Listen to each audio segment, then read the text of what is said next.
Hello, my friend.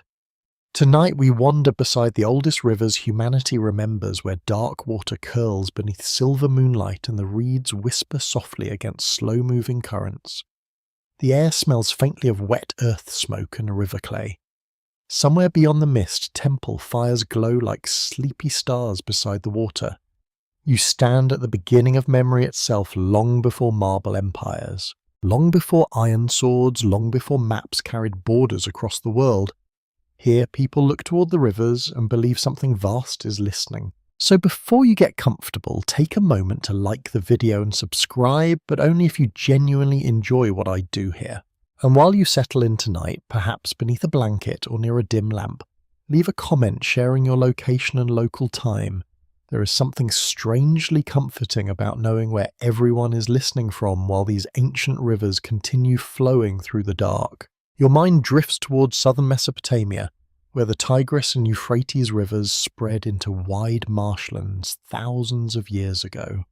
The nights here feel heavy and warm. Frogs croak endlessly from the reeds. Insects hum above black water. Small fishing boats slide silently across moonlit channels. And somewhere within this watery world, God begins gathering stories around himself like ripples spreading across a still pond. His name is Enki. You do not hear thunder when he appears in the oldest myths. That belongs to other gods. You do not see armies kneeling before blazing chariots. Enki arrives differently, quietly, sir, thoughtfully. He belongs to underground waters, hidden wisdom, invention, healing, and clever survival. He is the god people whisper to when brute strength fails. The earliest cities of southern Mesopotamia rise beside dangerous rivers that flood unpredictably. One season brings rich soil. Another destroys entire villages overnight. Human life depends completely upon understanding water. Canals must be dug carefully. Dikes require constant repair. Irrigation channels decide whether families eat or starve in this uncertain landscape. Wisdom matters more than raw force. That is where Enki enters human imagination. For a moment, it feels as though you are standing inside one of the first temple cities on Earth. Mud brick walls glow softly beneath oil lamps. Sandals scrape along packed clay streets. Bakers prepare flatbread before dawn. Scribes bend over damp clay tablets while reed styluses scratch tiny marks into wet surfaces. The smell of smoke drifts everywhere, and beneath the city people believe sacred fresh water flows through hidden chambers below the earth itself. The Sumerians call this deep underground water the source of life. Enki rules there from a magnificent watery realm. His sacred domain is not a mountain palace above clouds. It is a place beneath rivers and springs hidden from ordinary sight. Strange fish glide through dark channels beside his throne.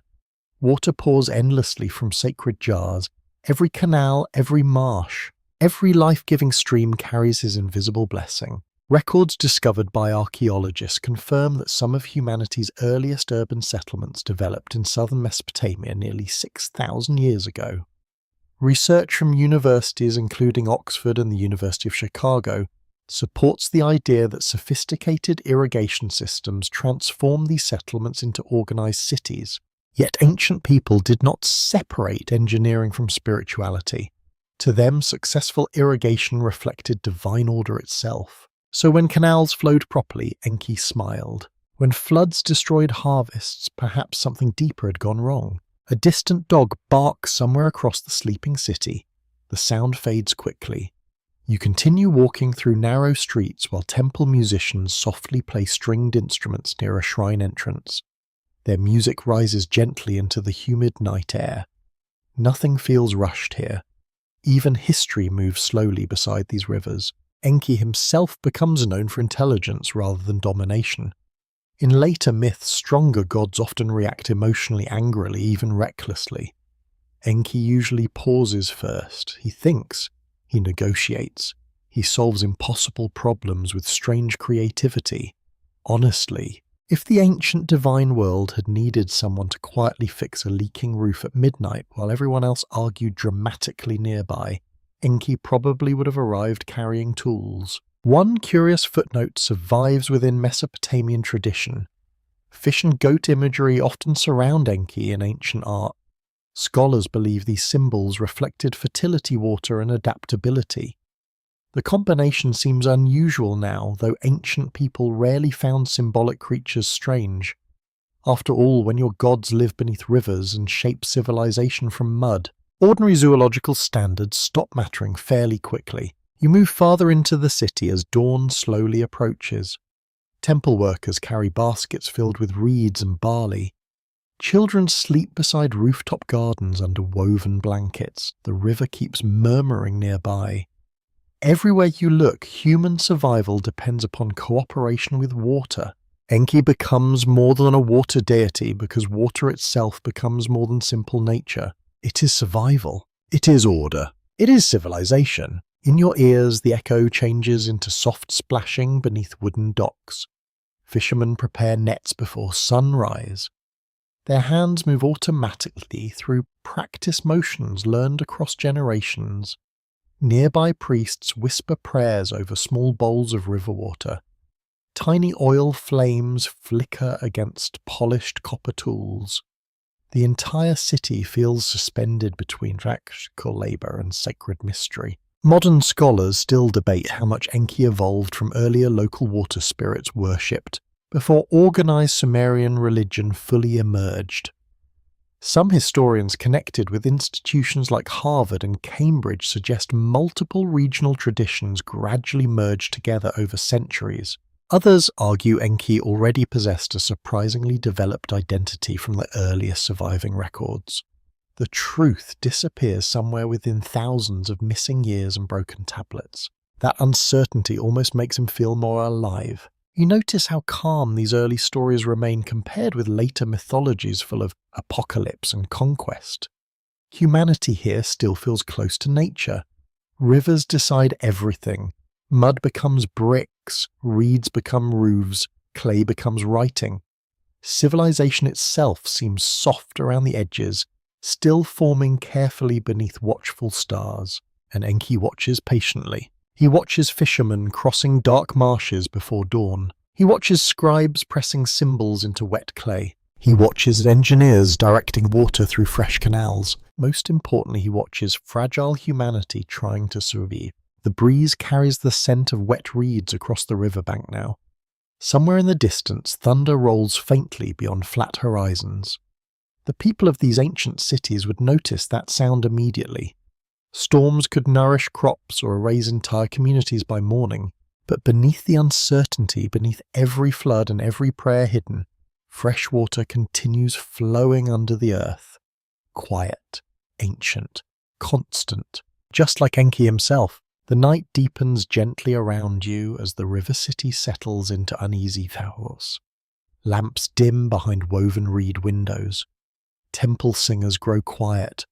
Only the insects continue their endless performance beside the marshes. Their steady rhythm almost sounds like breathing.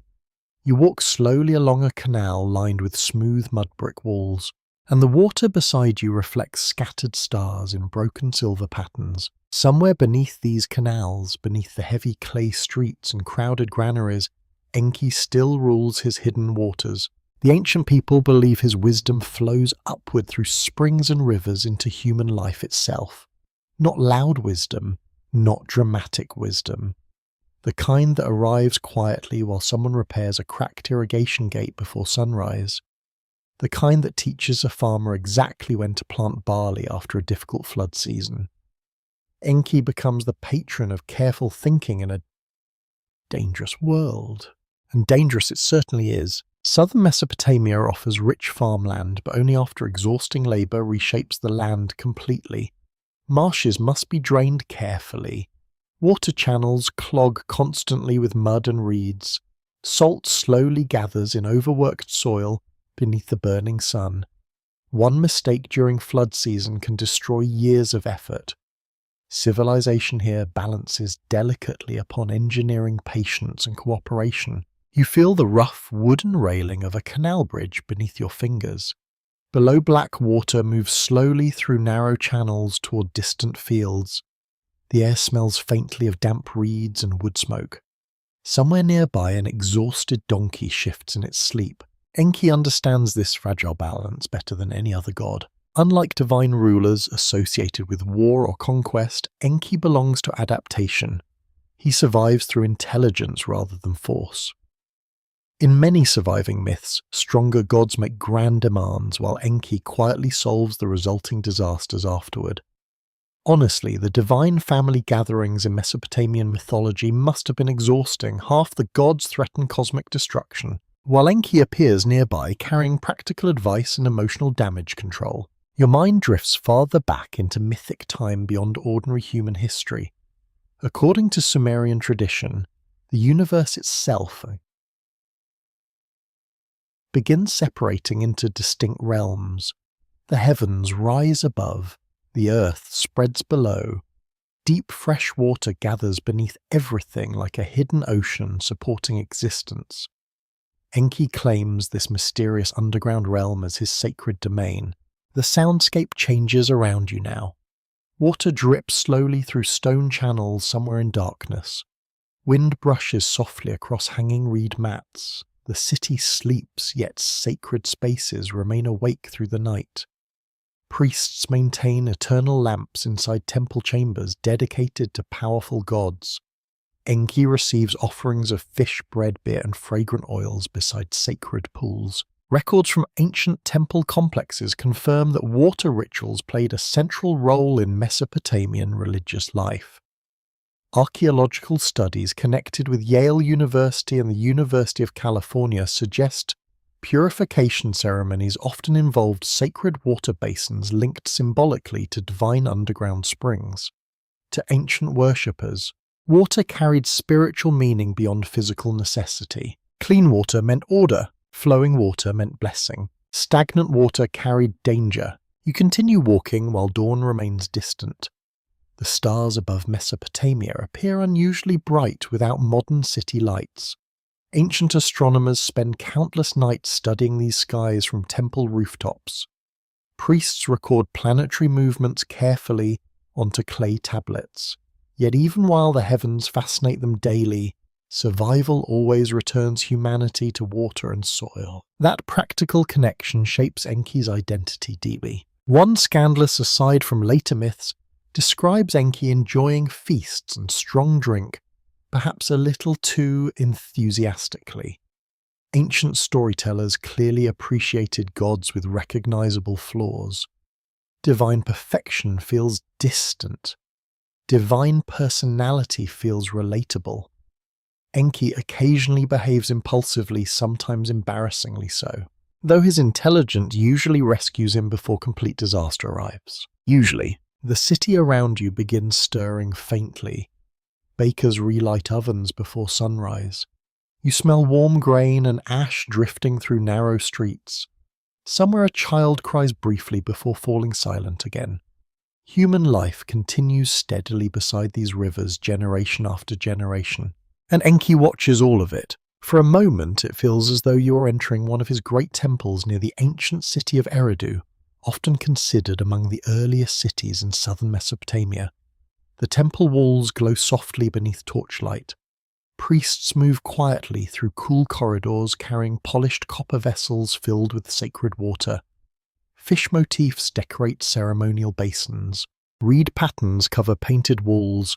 Every detail reflects the god of hidden fresh water below the earth. Many historians believe Eridu held special importance in early Enki worship. Excavations supported by institutions including Harvard and Oxford reveal layers of temple construction stretching across centuries.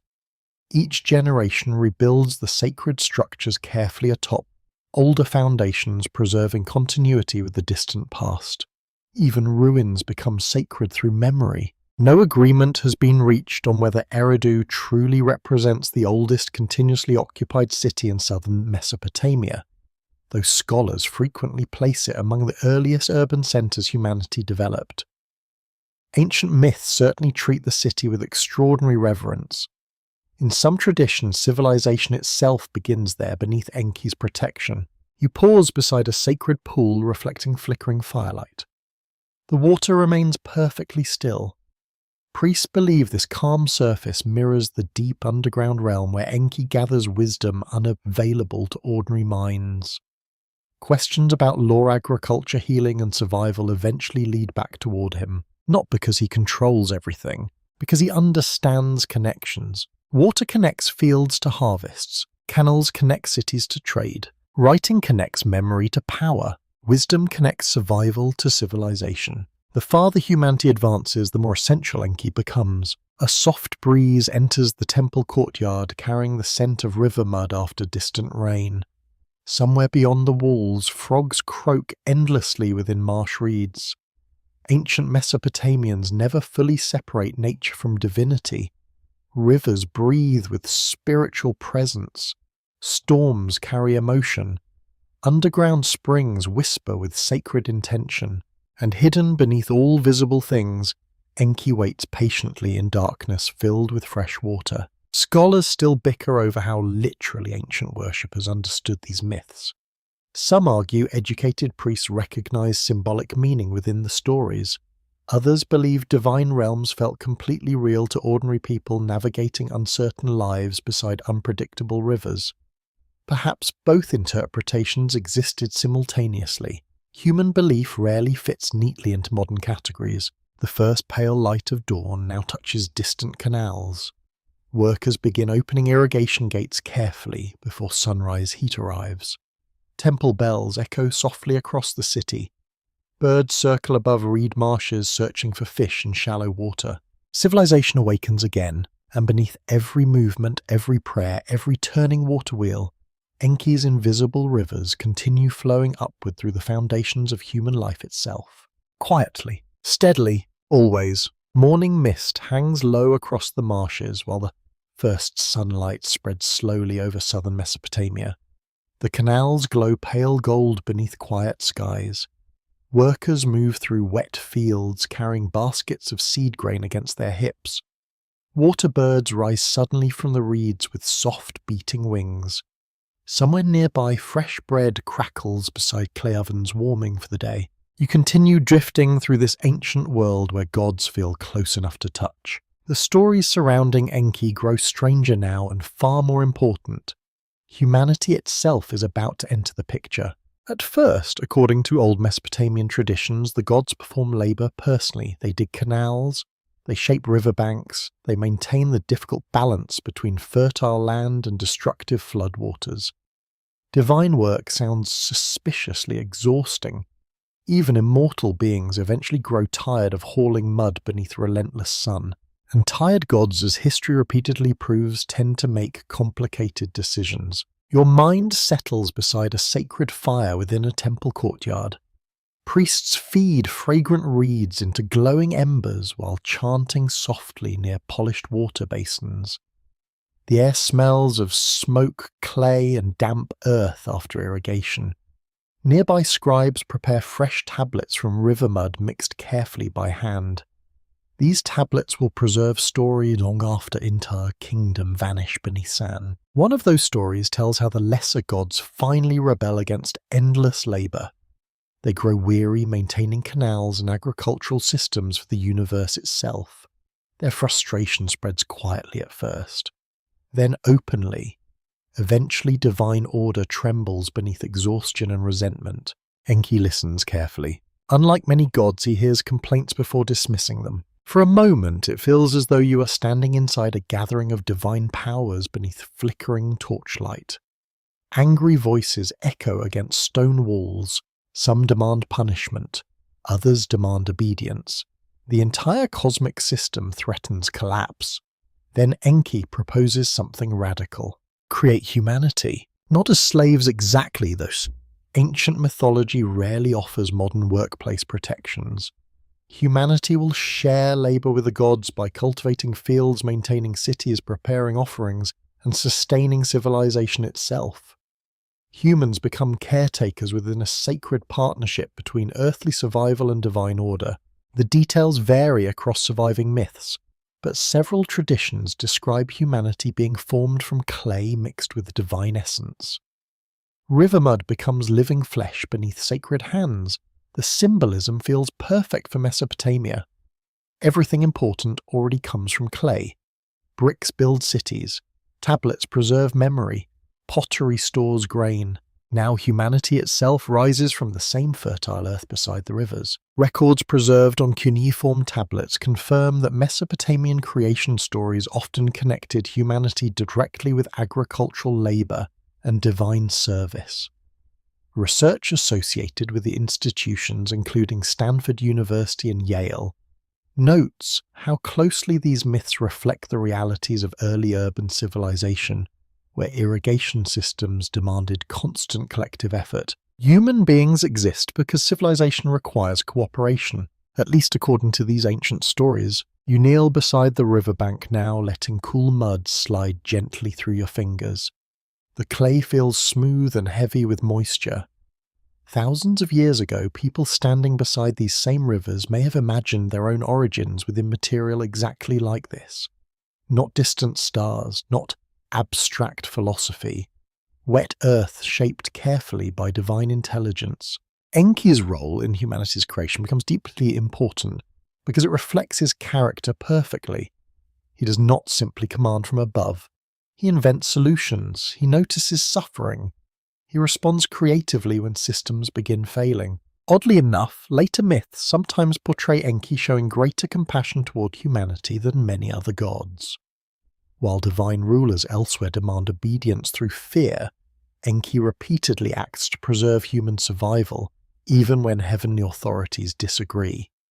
He behaves less like a distant king and more like a clever guardian, trying quietly to protect fragile people from cosmic disaster. That protective instinct will matter greatly later, very greatly. The city around you grows busier beneath rising sunlight. Merchants arrange fish beside shaded stalls. Donkeys pull carts through crowded alleys. Temple officials inspect grain deliveries near storage houses thick with dust and chaff. Every activity connects back toward the same fundamental reality. Human civilization requires labor planning and shared knowledge. Enki becomes patron of all three. In your ears, the echo changes into scratching styluses across damp clay tablets. Scribes sit cross-legged beside low wooden tables, recording harvest counts, trade agreements, and temple inventories. Writing itself begins developing in Mesopotamia, partly because growing cities need organized administration. Information must survive beyond memory, and who better to oversee knowledge than Enki? Some later traditions credit him not only with wisdom, but with the foundations of civilization itself. Agriculture, writing, craftsmanship, law, architecture, and music gradually become associated with divine gifts flowing through his influence into human society. A curious footnote survives in several myths describing special decrees or powers connected with civilization. These sacred principles govern everything from kingship to weaving techniques. Enki often possesses or distributes them, reinforcing his role as guardian of organized human life. Civilization in these stories is not accidental. It is carefully transmitted knowledge. The breeze shifts gently through date palm groves beyond the city walls. Their leaves rustle softly overhead while irrigation channels sparkle beneath morning light. Farmers bend low beside barley fields stretching toward distant marshes. The entire landscape feels alive through human effort guided by flowing water. Still, not everything remains peaceful among the gods. Arguments continue simmering beneath divine politics. Some powers resent humanity. Others question Enki's decisions. Ancient mythologies rarely present creation as a perfectly harmonious event. Instead, they reflect the tensions of real societies struggling with labor hierarchy, survival, and authority. Scholars connected with Cambridge and Princeton continue debating whether Mesopotamian creation stories primarily justified social order or explored deeper philosophical questions about human purpose. Some interpret these myths as political tools supporting temple systems. Others see genuine spiritual reflection about humanity's fragile relationship with nature and mortality. Perhaps ancient people themselves held both views simultaneously. You walk now through a narrow alley cooled by hanging reed mats dripping with water. Children chase each other. barefoot across packed earth, while an elderly woman grinds grain patiently beside a doorway.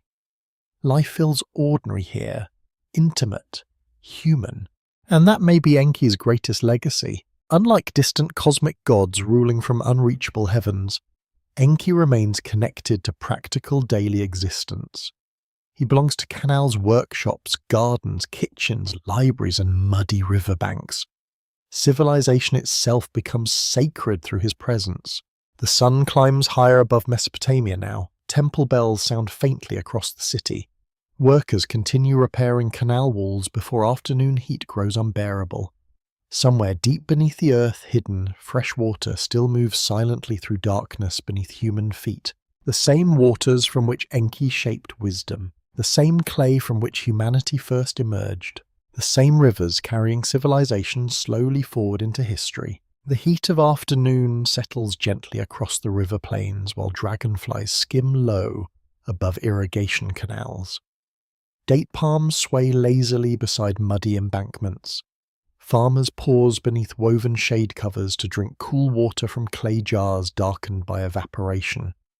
Somewhere nearby, goats complain loudly for absolutely no reason at all, continuing a proud tradition still practiced by goats thousands of years later. You move farther into the growing world shaped by Enki's gifts. Humanity now spreads across southern Mesopotamia in clusters of busy settlements connected through water channels and trade paths.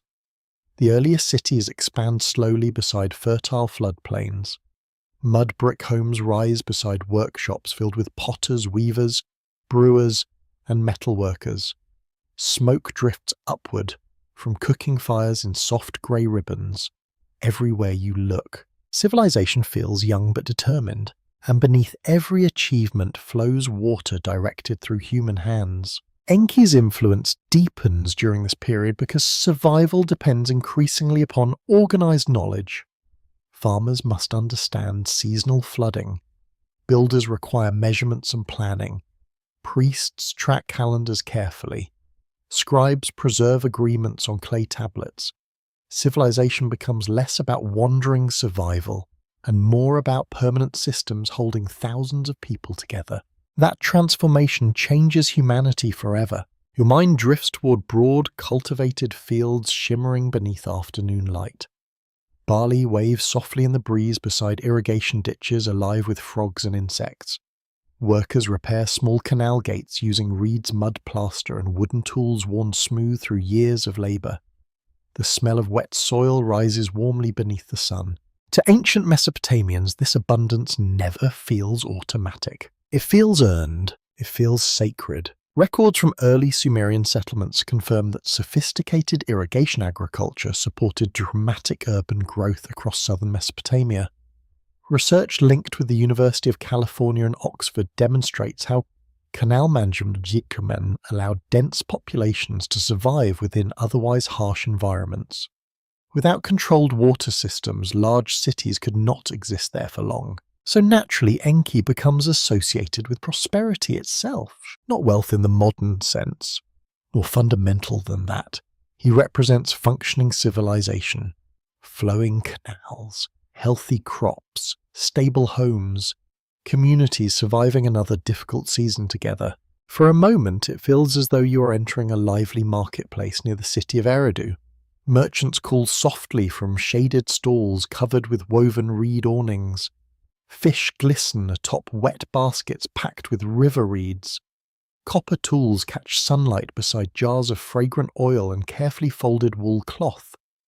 You smell baked bread, crushed herbs, and warm dust carried through crowded streets. Children dart between adults carrying tiny clay toys shaped like animals. Nearby musicians play soft melodies using flutes and stringed instruments while workers unload cargo boats along narrow docks. Trade expands gradually between distant settlements. Ideas travel with merchants, so do stories about Enki. One curious footnote from Mesopotamian tradition connects Enki with craftsmanship and technical skill. Ancient hymns praise his understanding of construction design and practical knowledge. This connection makes sense within a culture where engineering literally determines survival. A failed canal means famine. A successful one means abundance. Wisdom here always remains practical. You continue walking through shaded temple gardens where date palms cast long patterns across packed earth. Small water channels run carefully between flowering plants and herbs. Priests maintain these sacred gardens beside shrines dedicated to divine powers associated with fertility and growth. The constant sound of flowing water creates a calming rhythm beneath distant city noise. Enki's sacred fresh water now feels less mysterious and more nurturing. Still powerful, still hidden, but life-giving. In your ears, the echo changes into quiet conversation among scribes studying clay tablets beneath shaded courtyards. Writing spreads gradually through Sumerian society during this era. At first, simple records track grain supplies and trade goods. Over time, symbols grow more complex. Language itself begins hardening into physical form. Imagine that moment carefully. Human memory no longer depends entirely upon living voices. Thought can survive death. An Enki guardian of wisdom becomes naturally connected with this astonishing transformation. Several historians associated with Harvard and the University of Chicago describe writing as one of humanity's most revolutionary developments. Early Mesopotamian scripts allowed rulers, merchants, and priests to organize increasingly complicated societies. Yet ancient people often viewed literacy with spiritual awe as well. Words pressed into clay carried authority almost beyond ordinary speech. You pause beside a temple wall covered with carved fish patterns blackened by age and smoke. Priests carrying water vessels pass nearby in measured silence. The afternoon air feels heavy with heat now, though cool shadows linger beneath thick mud brick corridors. No agreement has been reached among scholars regarding how ordinary citizens experience these growing temple systems. Some researchers believe priests controlled enormous economic and political power within early cities. Others argue temples also functioned as stabilizing community centers, providing resources and organization during difficult times. Ancient urban life remains partly hidden behind broken tablets and ruined walls. Still, the myths preserve emotional truths, even when precise history grows uncertain. People feared hunger, they feared floods, they feared chaos, and they trusted wisdom more than force alone. That trust shaped Enki's reputation across generations. A soft breeze carries the scent of crushed mint and river mud through the garden now. Somewhere beyond the walls, labourers continue singing rhythmic work songs while dredging irrigation channels. Their voices rise and fall slowly beneath the afternoon sun. Civilization itself sounds almost peaceful from a distance. Of course, reality remains harder. Fields fail sometimes. Canals collapse. Disease spreads. Political rivalries simmer constantly between neighbouring cities. Yet Enki's myths continue emphasizing clever solutions rather than overwhelming destruction. He teaches adaptation. He values knowledge. He rewards practical intelligence. Honestly compared with many ancient gods demanding endless flattery while throwing lightning at everyone nearby, Enki seems refreshingly reasonable. The sun lowers gradually toward the western marshes. Golden light spreads across canals and temple roofs. Birds wheel above quiet water reflecting the evening sky. Workers begin returning home carrying tools over tired shoulders. And throughout these growing cities, humanity slowly learns something extraordinary. Civilization itself can be built, not perfectly, not permanently, but deliberately, with water, with memory, with shared knowledge flowing patiently forward like hidden rivers beneath the earth. The rivers of Enki. Evening settles slowly across the Sumerian plains while long shadows stretch between temple walls and crowded courtyards. Smoke from cooking fires rises gently into fading orange skies. Along the canals, workers wash dust from their arms before returning home through narrow streets glowing beneath oil lamps. Somewhere in the distance, a bronze bell rings softly across the water. The cities are larger now, stronger too, yet also more fragile. You wander through this expanding world where competing kingdoms rise beside the rivers under the watchful presence of Enki. Settlements that once resembled oversized villages now pulse with organized authority. Walls surround busy districts. Granaries tower above market squares. Priests and administrators keep endless records pressed carefully into clay. Civilization has become serious business, and naturally paperwork follows close behind. Your mind drifts toward the powerful city of Ur, where temple platforms rise above crowded neighborhoods filled with merchants, fishermen, brewers, and laborers. Moonlight reflects from polished copper decorations mounted beside sacred doorways. Donkeys shuffle through dim alleys carrying grain sacks heavier than they would personally prefer. The smell of warm bread mixes with river mud and lamp smoke drifting through the night air. Inside temple chambers, scribes continue working long after sunset. Writing now governs taxes, trade laws, labor assignments, and royal decrees. Kings rely upon educated officials to maintain increasingly complex societies.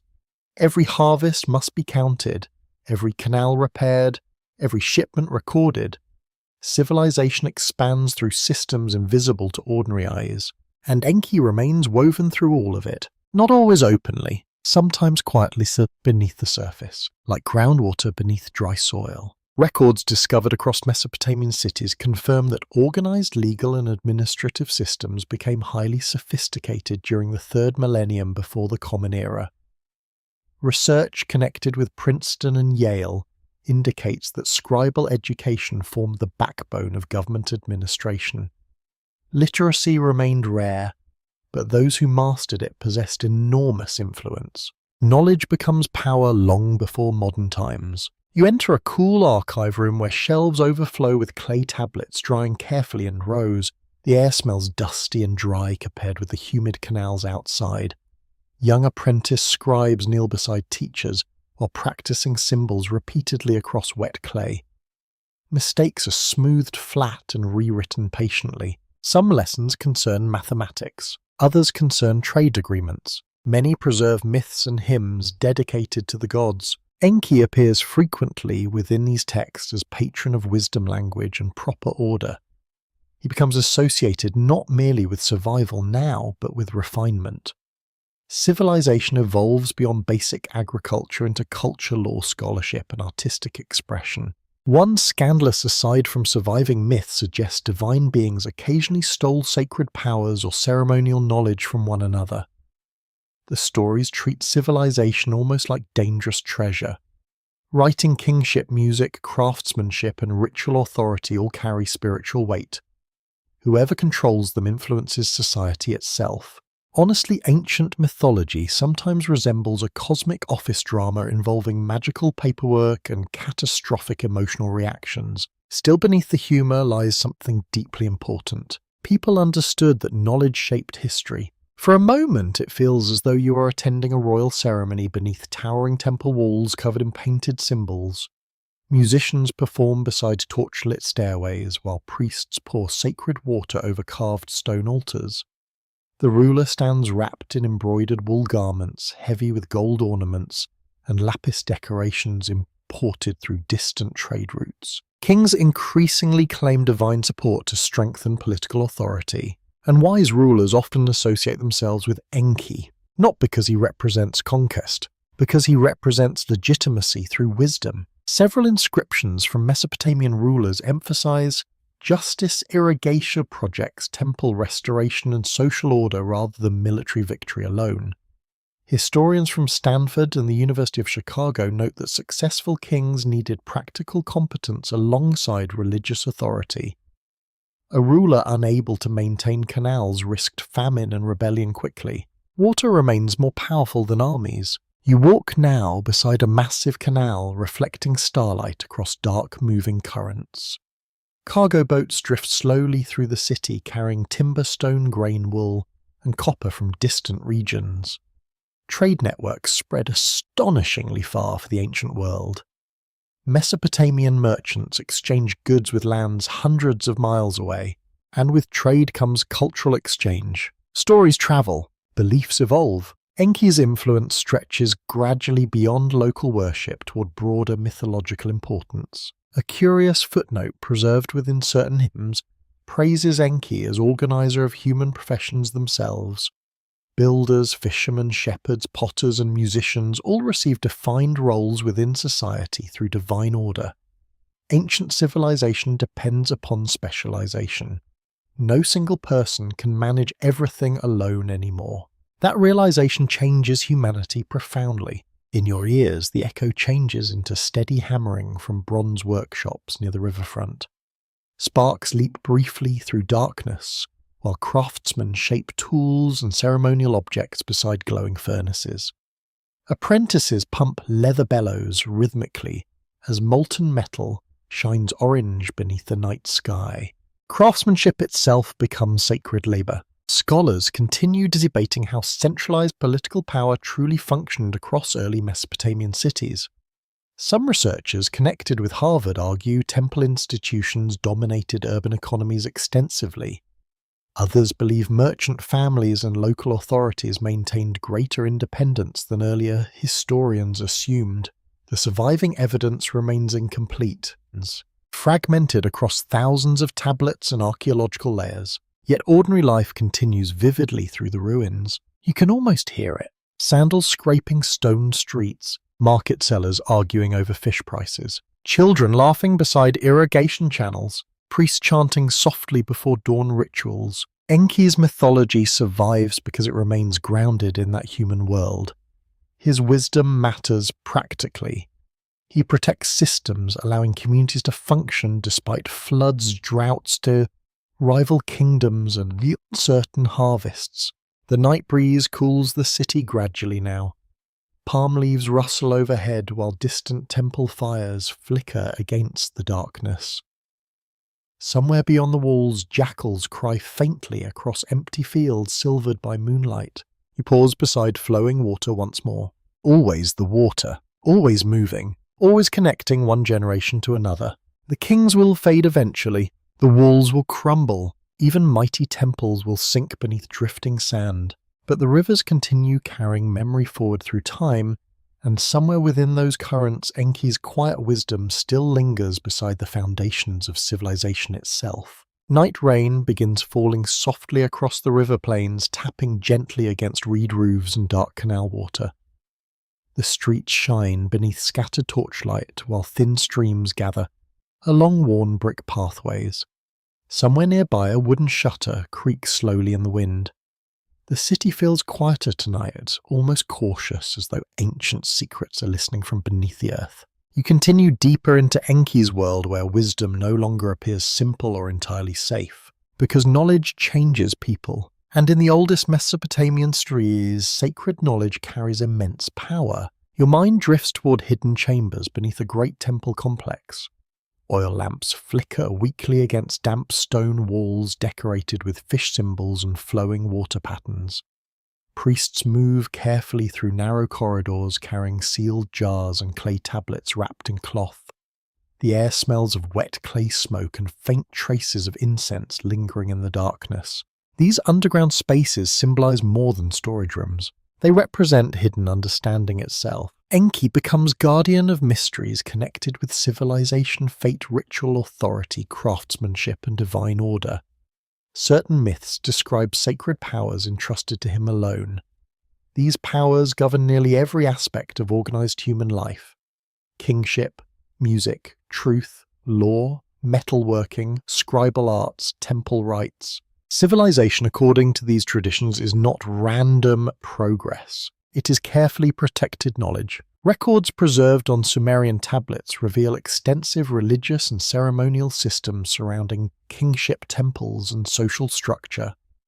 Research connected with Columbia University and Oxford suggests Mesopotamian societies viewed political authority as inseparable from sacred legitimacy.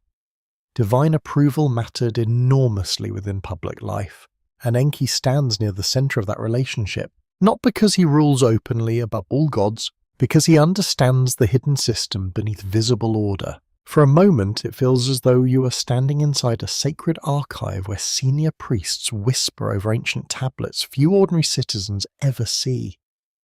Candlelight glows across shelves stacked with records older than living memory. Outside rainwater trickles softly through stone drains into underground channels feeding the city's sacred pools. One priest traces symbols slowly across damp clay while reciting old hymns dedicated to Enki's wisdom. Another carefully seals a tablet inside a clay container for preservation. Every movement feels deliberate, respectful. Knowledge here resembles treasure buried against time itself. One curious footnote from Mesopotamian myth describes divine powers known as sacred decrees or cosmic principles distributed among gods and rulers. These mysterious forces shape civilization by defining proper social order and cultural practices. Enki often possesses extraordinary authority over them, reinforcing his reputation as keeper of advanced wisdom. The idea feels strangely modern in some ways. Information creates power. Whoever controls knowledge influences society. Some things never change. Outside the temple, rain continues washing dust from crowded streets. Water flows through drainage channels beside sleeping homes. You smell wet reeds and cooling brick after the day's heat. Somewhere distant thunder murmurs low across the flat horizon. The storms matter because Mesopotamian life remains vulnerable despite growing sophistication. Floods still threaten crops. Rival cities still compete violently. Disease still spreads through crowded neighborhoods. Civilization stands strong yet always slightly unstable. Enki's myths increasingly reflect that tension. Wisdom must be guarded carefully because chaos waits constantly beyond the walls. In your ears, the echo changes into hushed political conversations unfolding behind carved wooden doors. Kings negotiate alliances. Priests debate ritual authority. Merchants compete over trade routes stretching toward distant mountains and coastal ports. Power flows through every institution now, and knowledge flows beside it. A scandalous aside survives within later traditions, describing occasions when divine secrets pass between gods through trickery, persuasion, or intoxication. Ancient storytellers clearly understood that wisdom rarely remains neatly controlled forever. Someone always steals forbidden information eventually, usually after several cups of ceremonial beer and some deeply questionable decision-making. Enki himself occasionally participates in such stories with surprising enthusiasm. Yet even these humorous myths carry serious undertones. Sacred knowledge can transform societies. New technologies reshape economies. Religious authority legitimizes rulers. Literacy preserves memory across centuries. The ancient world recognizes information as something dangerous as well as valuable. Modern historians continue debating how much restricted knowledge existed within Mesopotamian temple systems. Some scholars connected with Cambridge and Stanford argue elite scribal education created significant social divisions. Others believe practical literacy gradually spread wider than older theories suggested.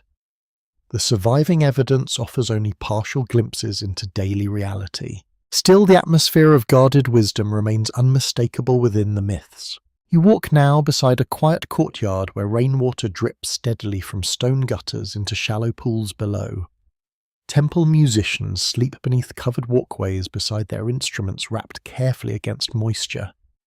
A single oil lamp burns beside a shrine dedicated to Enki, its flame trembling softly in the cool night air. The god himself grows more complex through these stories. He is compassionate yet cunning, protective yet secretive, generous yet occasionally manipulative. Unlike simpler divine figures representing single forces of nature, Enki reflects the complicated reality of civilization itself. Human societies survive through cooperation and strategy, through invention and negotiation, through carefully managed systems hidden beneath everyday life. Exactly like underground water channels supporting the cities above. For a moment, it feels as though the earth beneath your feet contains endless hidden rivers moving silently through darkness. Fresh water flows beneath temple foundations, beneath palaces, beneath crowded homes and sleeping marketplaces. Invisible currents sustain everything above. That image becomes central to understanding Enki. Real power often remains unseen. The rain finally begins slowing now. Clouds drift apart, gradually revealing scattered stars above the river plains. Moonlight reflects across wet brick streets and overflowing canals. Somewhere nearby, frogs resume singing from flooded reeds after the storm. You pause beside one final sacred pool before dawn arrives. The water remains perfectly still despite the fading rain. Deep beneath the surface, hidden currents continue moving patiently through darkness, carrying secrets older than kings and wiser than empires. The quiet waters of Enki. The storm clouds drift eastward during the night, leaving the river cities washed clean beneath pale moonlight. Water still drips slowly from temple roofs into quiet courtyards. The canals shine like polished obsidian between rows of sleeping houses. Somewhere in the distance, laughter rises briefly from a tavern before fading into silence. Tonight, the stories surrounding Enki become more personal, more unpredictable too, because even gods of wisdom can make reckless choices when pride and desire enter the room. Your mind drifts toward a magnificent gathering beside sacred waters where divine figures recline beneath embroidered canopies lit by bronze oil lamps. Musicians play slow melodies while servants carry trays filled with dates, bread-roasted fish and enormous quantities of beer. Ancient Mesopotamian feasts rarely sound modest. Human civilization invents administration and bureaucracy surprisingly early, but apparently moderation arrives much later. At the center of this gathering sits Enki, relaxed, clever, dangerously confident. Across from him stands a powerful goddess associated with love, ambition, political authority, and overwhelming determination. She is brilliant, charismatic, and absolutely not someone a sensible immortal should underestimate. Yet Enki does exactly that. The myths describing their encounters become some of the most fascinating stories in Mesopotamian tradition, because they reveal civilization itself changing hands through negotiation, intoxication, and pride. For a moment it feels as though warm, perfumed air surrounds you, while musicians pluck delicate strings beneath hanging lanterns. Sacred cups overflow repeatedly during the feast. Conversation grows louder. Enki, pleased with himself, and perhaps considerably less cautious than usual, begins offering extraordinary gifts to the goddess beside him. Not jewelry, not gold, something far more important. He offers sacred powers tied to civilization itself. Ancient traditions describe these powers as divine principles, governing culture, kingship, craftsmanship, writing music, ritual authority, and social order. In earlier stories, Enki carefully guards them within his sacred domain.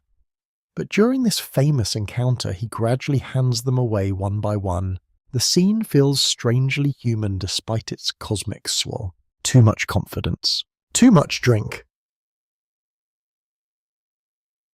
One decision becoming many decisions. Historians connected with institutions including Harvard and Oxford note that myths involving divine exchanges often reflected real anxieties about political authority and cultural influence within Mesopotamian societies. Control over religious traditions and administrative systems shaped power relationships between cities constantly. In these stories, civilization itself becomes transferable. That idea matters enormously. You watch the goddess depart triumphantly across dark waters, carrying the sacred powers toward her own city. Her boat glides swiftly through moonlit canals while attendants guard the precious cargo carefully. Behind her, Enki slowly realizes exactly what he has done, and suddenly the evening feels much less relaxing. One curious footnote within later versions of the myth suggests Enki attempts several increasingly desperate strategies to recover the lost powers. Messengers race after the departing boat, divine servants intervene, arguments erupt across the waterways, yet the goddess continues onward, successfully bringing new prestige and authority to her city. The story reflects something deeply important about Mesopotamian civilization. Power shifts. Cultural influence moves. No city remains dominant forever. In your ears, the echo changes into crowded harbour sounds beneath pre-dawn skies. Cargo boats knock gently against wooden docks while merchants prepare shipments bound for distant settlements. Trade expands constantly between competing city-states.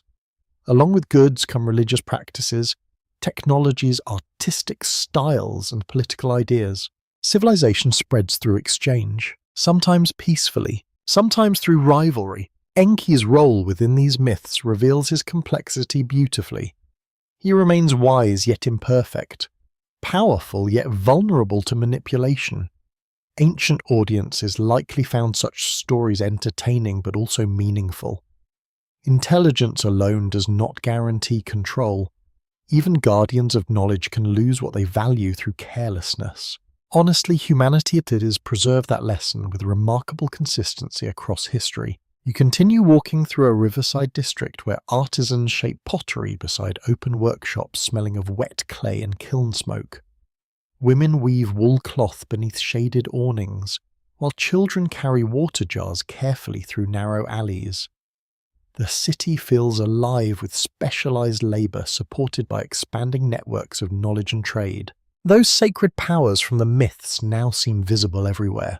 Music from temple courtyards, writing inside archives, bronze tools inside workshops, laws enforced by officials, civilization itself moving through daily life. Several scholars connected with Yale and Princeton argue that myths about transferring divine powers may symbolically reflect historical shifts between major Mesopotamian cities. As political influence changed over centuries, religious traditions adapted accordingly. Stories evolved to explain why one city gained prestige while another declined. Still no agreement has been reached regarding the exact meaning behind every surviving version. Some historians emphasize political symbolism. Others focus on spiritual themes concerning wisdom, temptation, and responsibility. Ancient myths rarely limit themselves to single interpretations. That ambiguity gives them lasting power. The eastern horizon begins brightening faintly now. Birds stir among date palms beside the canals. Bakers relight their ovens while fishermen prepare woven nets near the riverbank. Dawn arrives gently across the ancient world, and beneath ordinary life, divine tensions continue shaping civilization invisibly. For a moment, it feels as though Enki himself watches the awakening city with mixed emotions. Pride, regret, curiosity. He understands something many other gods ignore. Civilization cannot remain locked away forever. Knowledge spreads, culture evolves, human societies transform through contact and exchange. Sacred wisdom belongs partly to movement itself. A soft breeze carries the scent of river water and fresh bread through the streets now. Temple bells sound faintly in the distance while sunlight touches the highest walls of the city. Workers begin another day maintaining canals, recording taxes, crafting tools, and preserving fragile order against surrounding uncertainty. And somewhere deep beneath the earth, hidden fresh water still flows patiently onward beneath every kingdom, every temple, every shifting center of power. The enduring waters of Enki. Morning sunlight spreads across the harbour waters in long ribbons of gold while ships drift slowly beside crowded docks. Sailcloth snaps softly in the breeze. Porters haul baskets of grain copper ingots, carved timber, and jars sealed carefully with clay stoppers. The air smells of salt fish oil, wet rope, and distant cooking fires beginning the day. The world around Enki is expanding, not through conquest alone, through movement, through trade, through stories travelling farther than anyone imagined possible. You wander beside one of the great river ports where merchants from distant lands bargain beneath striped awnings stretched against the heat. Their clothing differs slightly, their accents shift from region to region, yet everyone understands the value of grain metals, timber, wool, and precious stones. Civilization now connects cities separated by deserts, mountains, and open sea. And flowing beneath these growing networks, Enki's influence continues quietly spreading outward. For a moment, it feels as though you are boarding a cargo vessel preparing to leave southern Mesopotamia before dawn. The wooden deck creaks gently beneath your feet while sailors secure ropes along thick reed bundles protecting fragile goods. Nearby, a navigator studies the river current carefully beneath fading stars. The boat pushes away slowly from the dock. Water ripples outward. The city begins shrinking behind you. Ancient Mesopotamian trade routes stretch surprisingly far across the Near East and beyond. Archaeological evidence linked with Stanford and the University of Chicago confirms exchanges between Mesopotamian cities and regions including the Persian Gulf, Anatolia, the Indus Valley, and areas rich in copper and timber. These trade systems helped transform local settlements into interconnected civilizations. Ideas travelled alongside cargo. That mattered enormous. Enki, associated with wisdom, craftsmanship, and civilization itself, naturally became connected with these expanding cultural networks. His myths evolved as societies interacted more frequently with foreign peoples and unfamiliar traditions. Gods rarely stay completely unchanged once merchants start crossing oceans. Honestly, neither do humans. Your mind drifts across open water, where seabirds circle above low waves glittering beneath the morning sun. The shoreline fades gradually into haze behind the ship. Somewhere ahead waits another harbour filled with unfamiliar customs, strange foods, and opportunities for profit. Trade feels but also dangerous. Storms threaten wooden vessels constantly. Pirates lurk near vulnerable shipping lanes. Political alliances shift unpredictably between rival cities. A single failed expedition can destroy fortunes overnight. Yet merchants continue sailing because civilization now depends upon long-distance exchange. Copper arrives from distant mountains. Wood arrives from foreign forests. Stone arrives from lands without marl.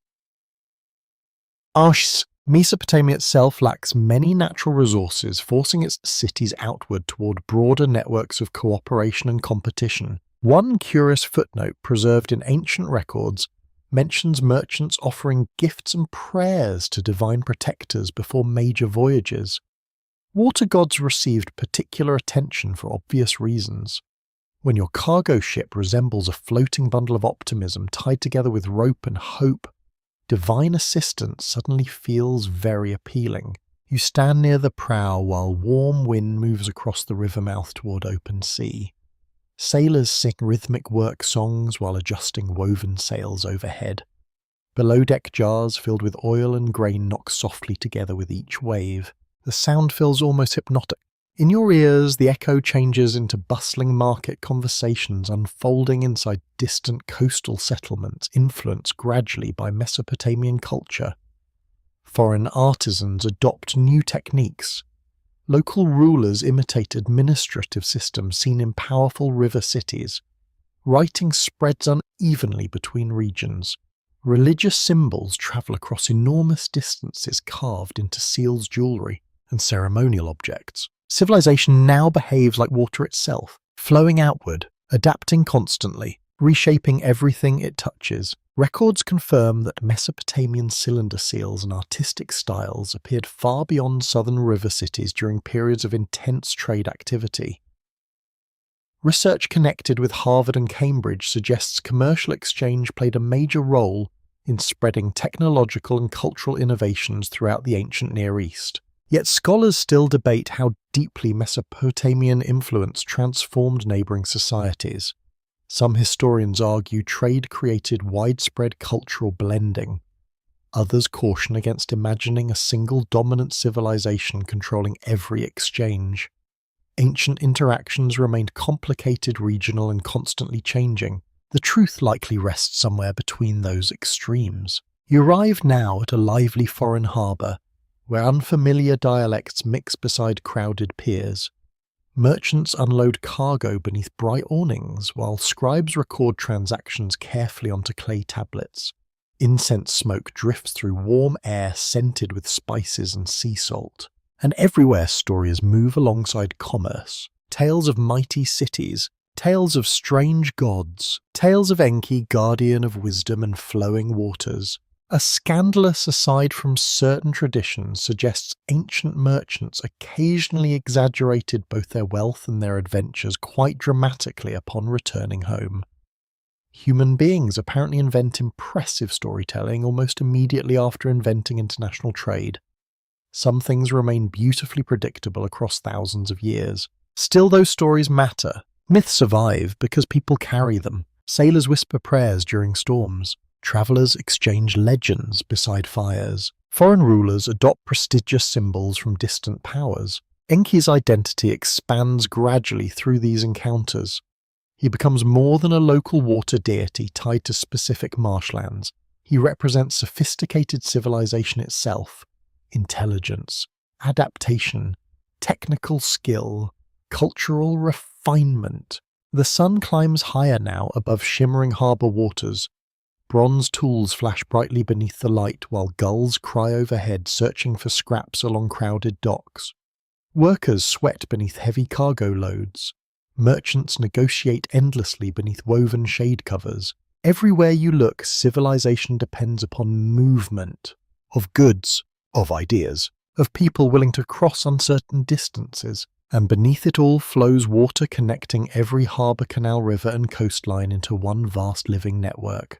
The sacred element of Enki. You pause beside the water's edge while waves lap gently against worn wooden posts darkened by age and salt. Beyond the harbour stretches open sea filled with danger, opportunity, and unknown horizons waiting beyond the curve of the world. The rivers that shape civilization no longer remain isolated. They're reaching outward now, and Enki's quiet wisdom travels with them across the ancient waters. The sky darkens long before evening arrives.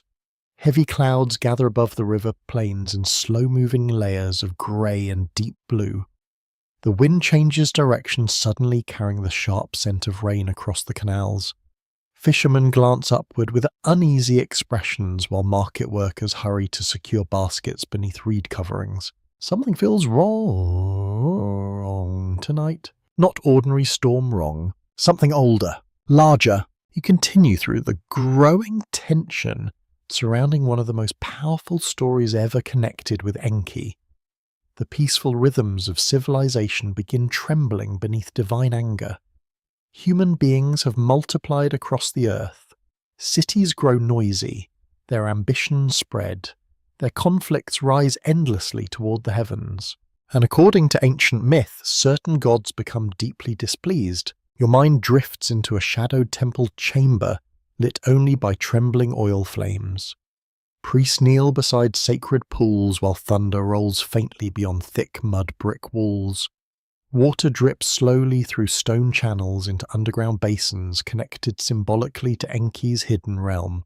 The atmosphere feels heavy, expectant, as though the entire world holds its breath. Several Mesopotamian flood traditions describe a great divine decision to destroy humanity through overwhelming waters.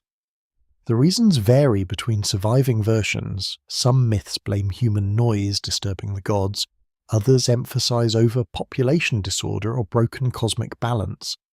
Ancient societies living beside dangerous rivers naturally understood how quickly water could become catastrophic. Floods already shaped daily life.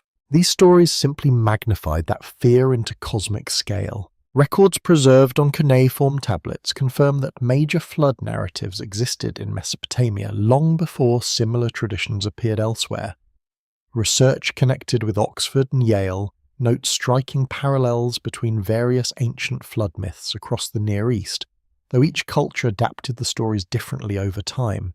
Yet within the Mesopotamian versions, Enki behaves unlike the other gods. That distinction changes everything. For a moment, it feels as though you are listening secretly behind carved temple doors, while divine voices argue inside. Some demand destruction, others remain silent. Storm gods gather strength. Heavenly authority prepares judgment against humanity itself. And Enki disagrees, not loudly at first, not dramatically. He simply refuses to abandon human beings completely. The ancient stories portray him facing an impossible dilemma. Divine law forbids openly revealing the coming catastrophe. Yet Enki cannot bear the thought of civilization disappearing beneath endless water. The people who built cities cultivated fields, raised children, and carried sacred knowledge through generations deserve a chance to survive. So Enki does what he always does. He finds a cleverer solution. One curious footnote from surviving flood traditions describes Enki speaking indirectly to a human through a wall or reed structure rather than directly violating divine commands. The image feels wonderfully strange and deeply symbolic. Wisdom often survives through hints, whispers, and careful interpretation rather than blunt declarations. Honestly, ancient mythology sometimes treats technical loopholes with remarkable seriousness. You walk now through narrow streets where anxious citizens secure doors against strengthening winds. Dust swirls through crowded alleys. Temple bells ring repeatedly across the city while priests perform emergency rituals beside overflowing canals. The air smells electric. Stormbirds circle low overhead. Somewhere in the distance, thunder cracks sharply enough to shake the ground beneath your feet. Enki chooses a righteous man to receive the warning. The name changes between traditions and translations, though the role remains similar. Build a great vessel, preserve life, prepare before the waters arrive. Imagine hearing such instructions beneath darkening skies. Build a boat large enough to survive the end of the world. No pressure whatsoever. In your ears, the echo changes into frantic hammering along river banks where workers cut timber and seal planks with thick black pitch. The chosen survivor gathers supplies quietly while neighbors continue ordinary routines nearby, unaware of what approaches. Livestock crowd temporary enclosures. Grain stores are packed carefully into sealed containers. Every preparation feels both practical and surreal. A scandalous aside preserved in some versions mentions nearby people mocking the construction project initially. Human beings remain deeply committed to doubting unusual warnings until conditions become extremely inconvenient. Certain habits apparently survive every era of history. Still, the work continues, day after day, under Enki's secret guidance. Several historians connected with Princeton and Stanford interpret Mesopotamian flood myths, partly as reflections of real environmental disasters experienced along unpredictable river systems. Southern Mesopotamia faced devastating floods throughout recorded history. Catastrophic regional flooding could easily shape collective memory across generations, yet no agreement exists regarding whether specific flood stories preserve memories of single historical events or broader cultural anxieties surrounding environmental instability. Ancient myths often combine practical experience with spiritual meaning until separating them becomes impossible. That blending gives the stories emotional weight. The storm finally breaks. Rain crashes against rooftops and temple walls in violent sheets. Wind howls through the streets hard enough to extinguish exposed lamps instantly. Canals overflow their banks. Citizens race through darkness carrying children, animals, and whatever possessions they can protect. The rivers rise frighteningly fast. You stand beside a black water surging against stone embankments while lightning splits the sky above the city. Boats slam against crowded docks. Palm trees bend wildly beneath roaring wind. Somewhere nearby, terrified animals scream through the storm, and beneath the chaos, Enki still works quietly to preserve hope. For a moment, it feels as though the entire ancient world balances between destruction and survival. Civilization itself hangs fragile as a reed boat beneath endless rain. The chosen vessel waits ready now beside swelling floodwaters. Massive, dark, sealed carefully against the storm. The rain keeps falling harder, and the deep waters of Enki begin rising toward the earth. The rain does not stop. Hour after hour, the storm continues swallowing the world beneath roaring water and endless darkness. Lightning flashes across the flooded plains in jagged bursts of white. The rivers burst beyond their banks, completely tearing through fields' walls, canals, and crowded streets with terrifying force. Every familiar landmark disappears beneath rising currents.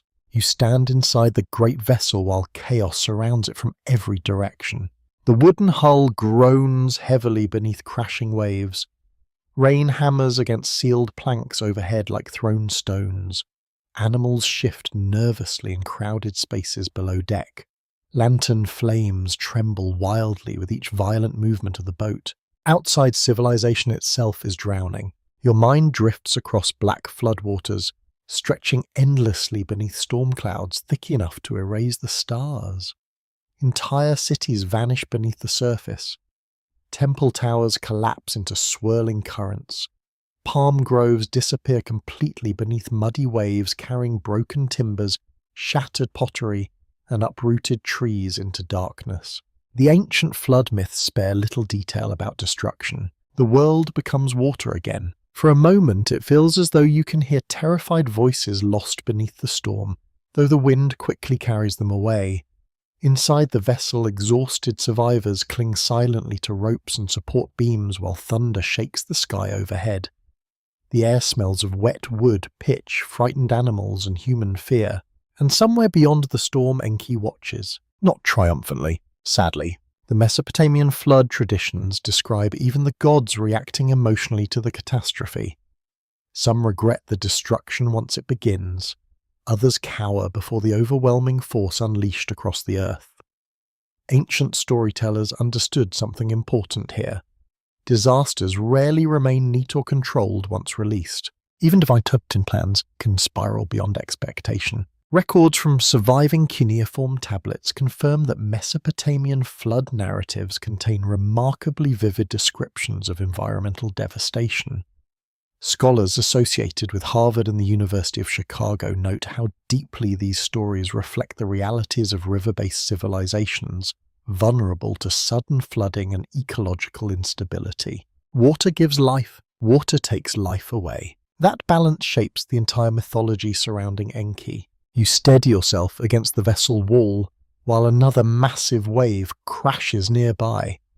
Somewhere below deck, livestock cry out in panic. Storage jars roll violently across wooden floors before workers secure them again with thick rope bindings.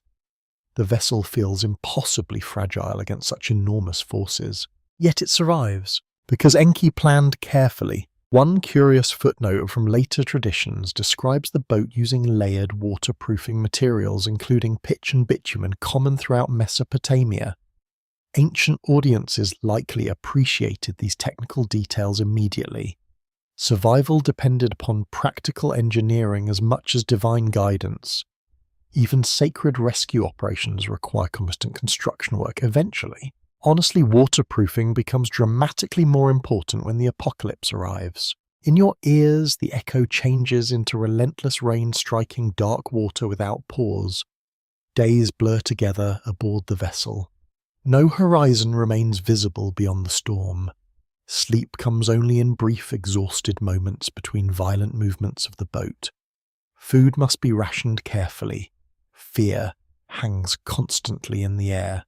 Yet amid the terror, small acts of humanity continue. Someone comforts a frightened child. Someone feeds exhausted animals. Someone adjusts leaking roof coverings during the night. Civilization survives through ordinary kindness as much as grand heroism. Several historians connected with Oxford and Yale emphasize that flood myths often preserve cultural memory about resilience during the environmental catastrophe. Ancient societies along major rivers understood recovery required cooperation planning and social continuity. The stories therefore focus not only on destruction, but also preservation. Knowledge must survive, seeds must survive, families must survive. Otherwise, civilization ends completely. The storm finally begins weakening after unimaginable days trapped upon endless water. Thunder grows distant. Rain softens gradually into steady drizzle. Grey clouds thin enough to reveal faint light filtering through the sky above the flooded world. The silence afterward feels almost frightening. You step carefully onto the upper deck beside soaked ropes and rain-darkened timbers. Everywhere around you stretches water reflecting pale morning light beneath broken clouds. No cities remain visible, no fields, no roads. Only water. The vast silence feels ancient beyond words. A soft breeze moves across the flooded earth, carrying the smell of wet clay and salt. Birds circle cautiously above the vessel for the first time since the storm began. Their appearance sparks hope instantly among the exhausted survivors crowded below. Life still exists somewhere. Enki's hidden compassion succeeded. A scandalous aside preserved in certain versions describes the surviving humans celebrating perhaps a little too enthusiastically once solid ground finally appears. After surviving cosmic destruction aboard an overcrowded wooden vessel packed with anxious animals, humanity apparently decides fermented beverages remain an excellent coping mechanism. Some traditions truly understand people remarkably well. You watch as small birds are released from the vessel one by one to search for land. The first returns, then another. Finally, one fails to come back at all. The message becomes clear immediately. The waters are retreating. Mountain tops emerge gradually from the flood like dark islands beneath clearing skies. Muddy shorelines appear beside receding currents. Broken trees and scattered debris cover the landscape where entire civilizations once stood.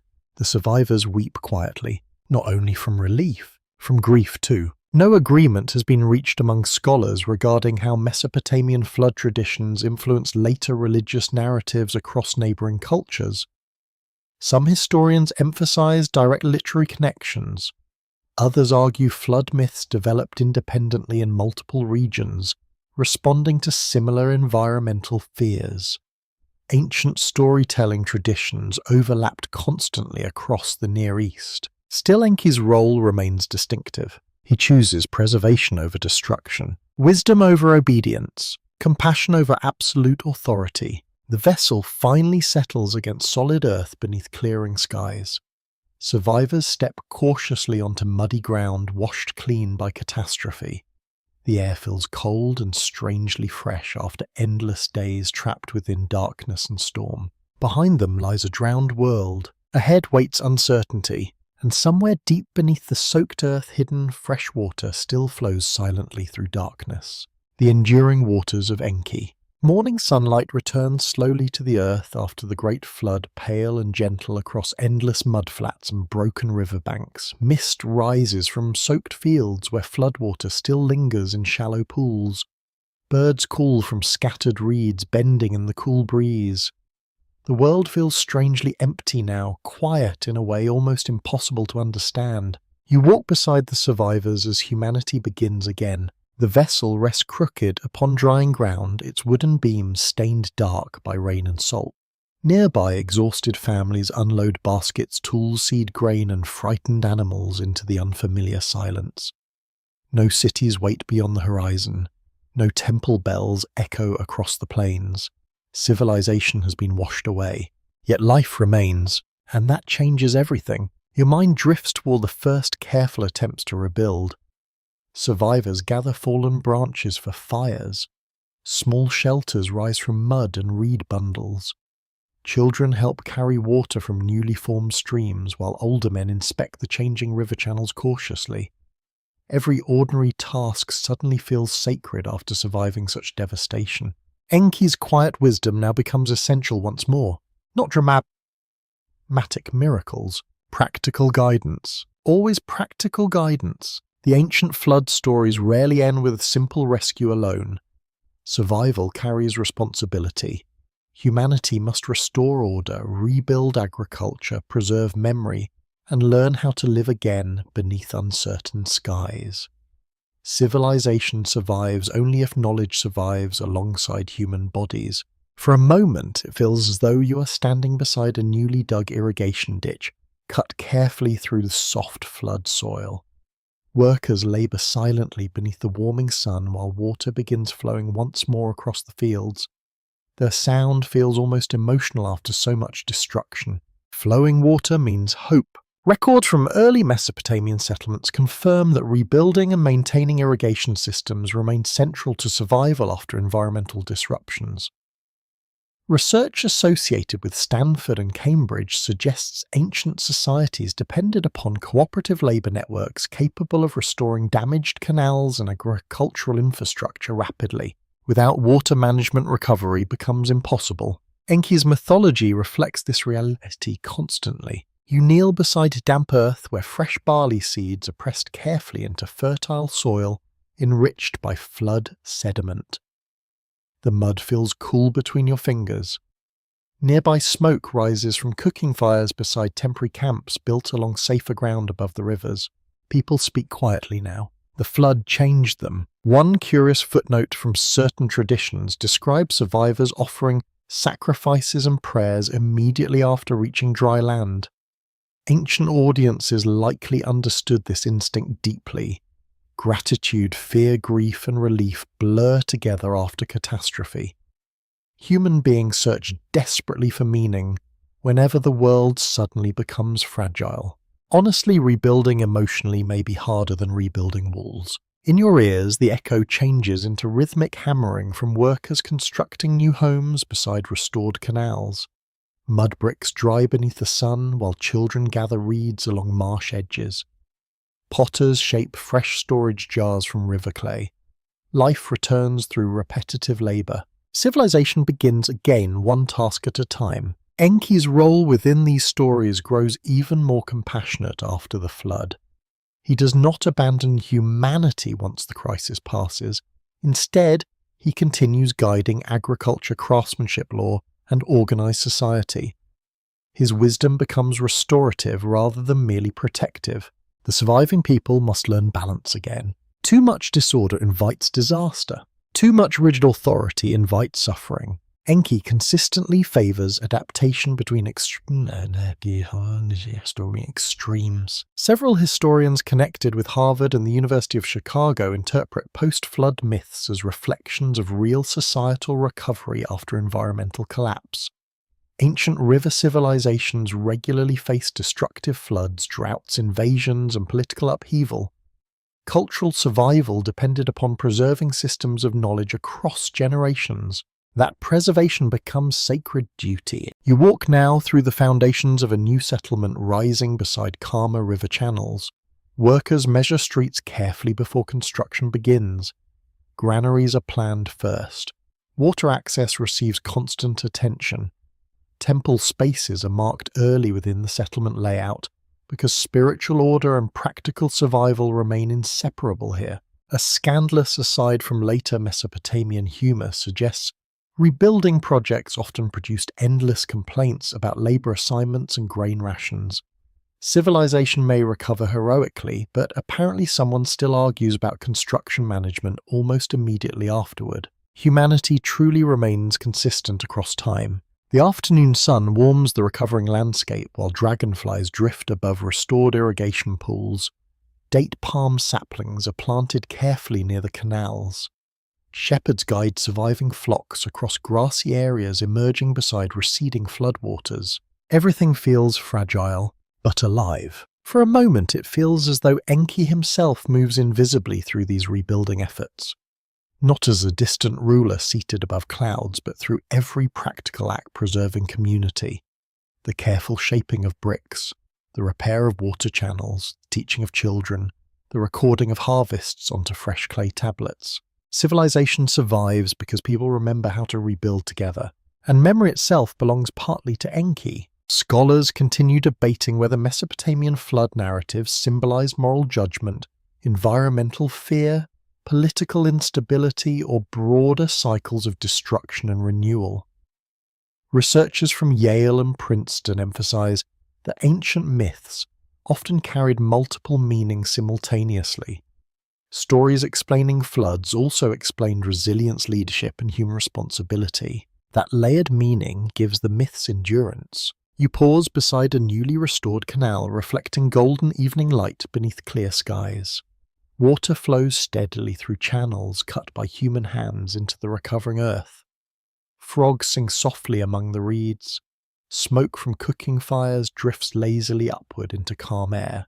The world after the flood feels quieter. Wiser perhaps, human beings now understand more clearly how quickly civilization can disappear. Yet they also understand something hopeful. It can return through patience, through labour, through shared knowledge carried carefully from one generation into the next. The hidden waters beneath the earth continue flowing as they always have, silent beneath ruined cities and rising settlements alike.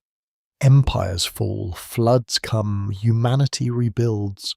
And somewhere within those enduring underground currents, Enki's wisdom still moves patiently beside the foundations of civilization itself. The rebuilt cities grow steadily beneath warm southern skies, while generations pass beside the rivers once again. Fresh temple walls rise above crowded streets. Marketplaces hum with bargaining voices from dawn until dusk. Canals spread outward through the plains like veins, carrying life into fields of barley and date palms. Civilization feels confident again, perhaps too confident. You wander through this restored world where kings now compete openly for power, prestige, and divine approval. Royal banners flutter above fortified walls. Scribes record military victories beside lists of grain taxes and irrigation repairs. Priests conduct elaborate ceremonies beneath towering temple platforms covered in painted brick. And through it all, rulers increasingly claim the favour of Enki. Not only Enki, of course. Ancient kings rarely limit themselves to a single divine endorsement when political legitimacy sits on the line. But Enki's association with wisdom, justice, craftsmanship, and organised civilization makes him especially useful to ambitious rulers seeking authority beyond mere force. Your mind drifts toward a royal courtyard illuminated by afternoon sunlight reflecting from polished copper shields. Officials move between shaded halls carrying clay tablets sealed with carved cylinder stamps. Nearby petitioners wait patiently beside carved stone basins where sacred water flows continuously through narrow channels. The king appears dressed in embroidered wool garments, heavy with gold ornaments and lapis stones imported through distant trade routes. Musicians perform softly, while priests recite blessings invoking divine support for the prosperity of the kingdom. The message remains clear. This ruler governs with sacred approval, and sacred wisdom matters deeply. Records from Mesopotamian inscriptions confirm that kings frequently presented themselves as chosen protectors of order, justice, and irrigation systems. Research connected with Oxford and Columbia University suggests rulers understood stable water management as both political necessity and religious obligation. A king who failed to maintain canals risked famine, unrest, and divine disfavour simultaneously. Water still rules everything. Enki therefore remains politically important even as other gods gain prominence in different regions and periods. For a moment it feels as though you are standing beside royal engineers inspecting a massive canal expansion project beyond the city walls. Workers dig beneath brutal sunlight while overseers measure water flow carefully using marked rods and clay diagrams. The smell of wet earth rises heavily into the hot air. Kings sponsor these projects publicly because successful irrigation proves competence more effectively than speeches ever could. Flowing water becomes political propaganda. Honestly, humanity discovers infrastructure symbolism remarkably early. One curious footnote from surviving royal inscriptions praises certain rulers for restoring neglected canals and temple systems after periods of instability. Ancient audiences likely viewed such achievements as evidence of moral as well as administrative strength. Repairing water networks meant restoring harmony between humanity, nature, and the gods. Enki's quiet influence appears everywhere within that worldview. In your ears, the echo changes into formal legal proceedings unfolding beneath a shaded public hall. Scribes sit beside judges recording disputes involving farmland boundaries, trade agreements, marriage contracts, and labour obligations. Citizens present testimony while officials consult written laws preserved on clay tablets. Civilization now depends increasingly upon bureaucracy, structured systems, recorded decisions, predictable authority. And all of those things connect naturally with Enki's domain of ordered wisdom. Several historians associated with Harvard and Stanford describe Mesopotamian legal traditions as among humanity's earliest sophisticated systems of written administration. Law codes preserved social hierarchy clearly, yet they also reveal attempts to regulate trade property, labour, and public responsibility through formal rules rather than arbitrary violence alone. The process remains imperfect, very imperfect. Still, organised law represents a major transformation in human society. You continue walking through narrow streets crowded with merchants selling wool cloth, copper tools, spices, pottery, fish and perfumed oils. Children chase stray dogs between market stalls while musicians perform beside taverns thick with laughter and smoke. Civilization has become noisy again after the quiet grief following the flood. Yet beneath the prosperity, tensions continue building. Rival city-states compete constantly for resources and prestige. Trade routes shift unpredictably. Drought threatens vulnerable regions. Priests debate ritual authority. Kings demand loyalty while expanding military power. Enki's myths evolve alongside these changes. He remains wise but also increasingly strategic, protective but politically useful. A scandalous aside preserved in certain traditions hints that temple institutions occasionally accumulated extraordinary wealth and influence through donations, land ownership, and grain storage systems. Priests overseeing sacred spaces connected with gods like Enki could therefore shape economics as well as spirituality. Ancient religion and government rarely functioned separately. Power always gathers around resources, especially water resources. The evening breeze cools the city gradually now. Palm leaves rustle above canals reflecting the fading orange sky. Workers return home carrying tools over dusty shoulders while temple fires begin glowing against the approaching darkness. For a moment it feels as though the entire city rests upon invisible currents beneath the earth. Hidden fresh water supports the canals. Sacred wisdom supports the laws. Shared memory supports civilization itself. And Enki still stands quietly behind those foundations. No agreement has been reached among modern scholars regarding how sincerely ancient rulers believe their own divine claims. Some researchers connected with Yale and Princeton argue kings genuinely viewed themselves as sacred caretakers chosen by higher powers. Others emphasize the political advantages such beliefs provided within hierarchical societies. Perhaps belief and strategy blended together naturally. Human motives rarely separate neatly. You pause beside a great canal carrying cool water through the heart of the city beneath rising stars. Its surface reflects temple lights trembling softly in the darkness. Somewhere nearby, priests chant evening hymns, while scribes continue working long after sunset. The kingdoms will continue changing. New rulers will rise. Old dynasties will collapse. But civilization now possesses something stronger than individual kings. System, knowledge, memory preserved across generations, the enduring gifts of Enki flowing silently beneath the ancient world. The night air feels cooler now beside the ancient canals touched by desert winds drifting across the plains after sunset. Temple fires flicker behind carved stone screens while incense smoke curls slowly upward into the darkness. Somewhere nearby a bronze gong sounds once low and resonant before silence returns. You move deeper into the stranger corners of Enki's mythology tonight. Not the political courts, not the crowded marketplaces, the hidden places, the symbolic places. The places where ancient people tried explaining illness, fear, dreams healing, and the unsettling mysteries beneath the ordinary life. Your mind drifts toward a temple chamber illuminated by shallow oil bowls arranged carefully around a sacred pool. The walls are painted with fish-flowing water-reed marshes and unusual hybrid creatures part human and part animal.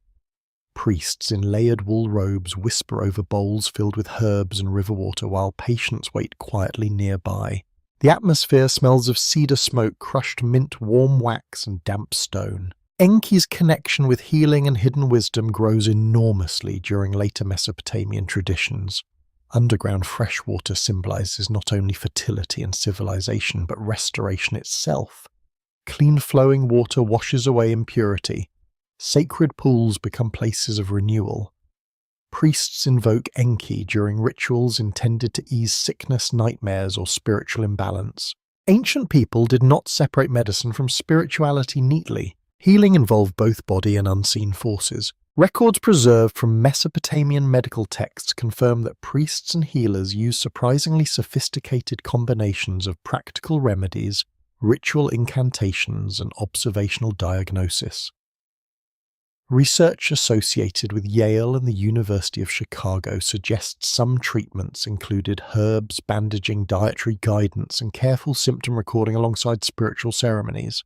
The ancient world feels less primitive the closer you examine it, more human. For a moment, it feels as though you are watching a healer prepare a nighttime ritual beside flowing water. Clay bowls hold crushed plants gathered from marshes and gardens. Reed brushes rest beside copper instruments polished smooth through years of use. The healer murmurs prayers asking Enki to restore balance and clarity to a frightened patient trembling nearby. The scene feels gentle rather than dramatic. Quiet competence matters here. One curious footnote from Mesopotamian mythology describes strange protective beings connected with Enki appearing beside doorways, temples, and sacred waters. Some possess fish-like features. Others combine human and animal forms in ways modern viewers often find unsettling. Ancient audiences, however, likely viewed such creatures as guardians against chaos lurking beyond civilized order. Honestly, every civilization eventually invents deeply intimidating security staff. You continue walking through narrow temple corridors cooled by underground water channels hidden beneath the floors. The sound of flowing water follows you everywhere now, soft and constant beneath distant chanting. Priests preserve ancient rituals carefully because they believe sacred knowledge protects society from disorder, both physical and spiritual. Enki's wisdom increasingly includes hidden things, dreams, symbols, secrets beneath appearances. In your ears, the echo changes into whispered interpretations of strange omens, recorded onto clay tablets. A comet appears unexpectedly. Livestock behave oddly before storms. A ruler dreams of rising floodwaters or collapsing walls. Mesopotamian priests study these signs obsessively because they believe the universe communicates through patterns waiting to be understood. Several historians connected with Harvard and Cambridge note that Mesopotamian omen literature became extraordinarily detailed across centuries. Priests recorded celestial events, unusual births, weather patterns, and dreams within massive collections intended to guide political and religious decisions. Knowledge meant survival, even uncertain knowledge.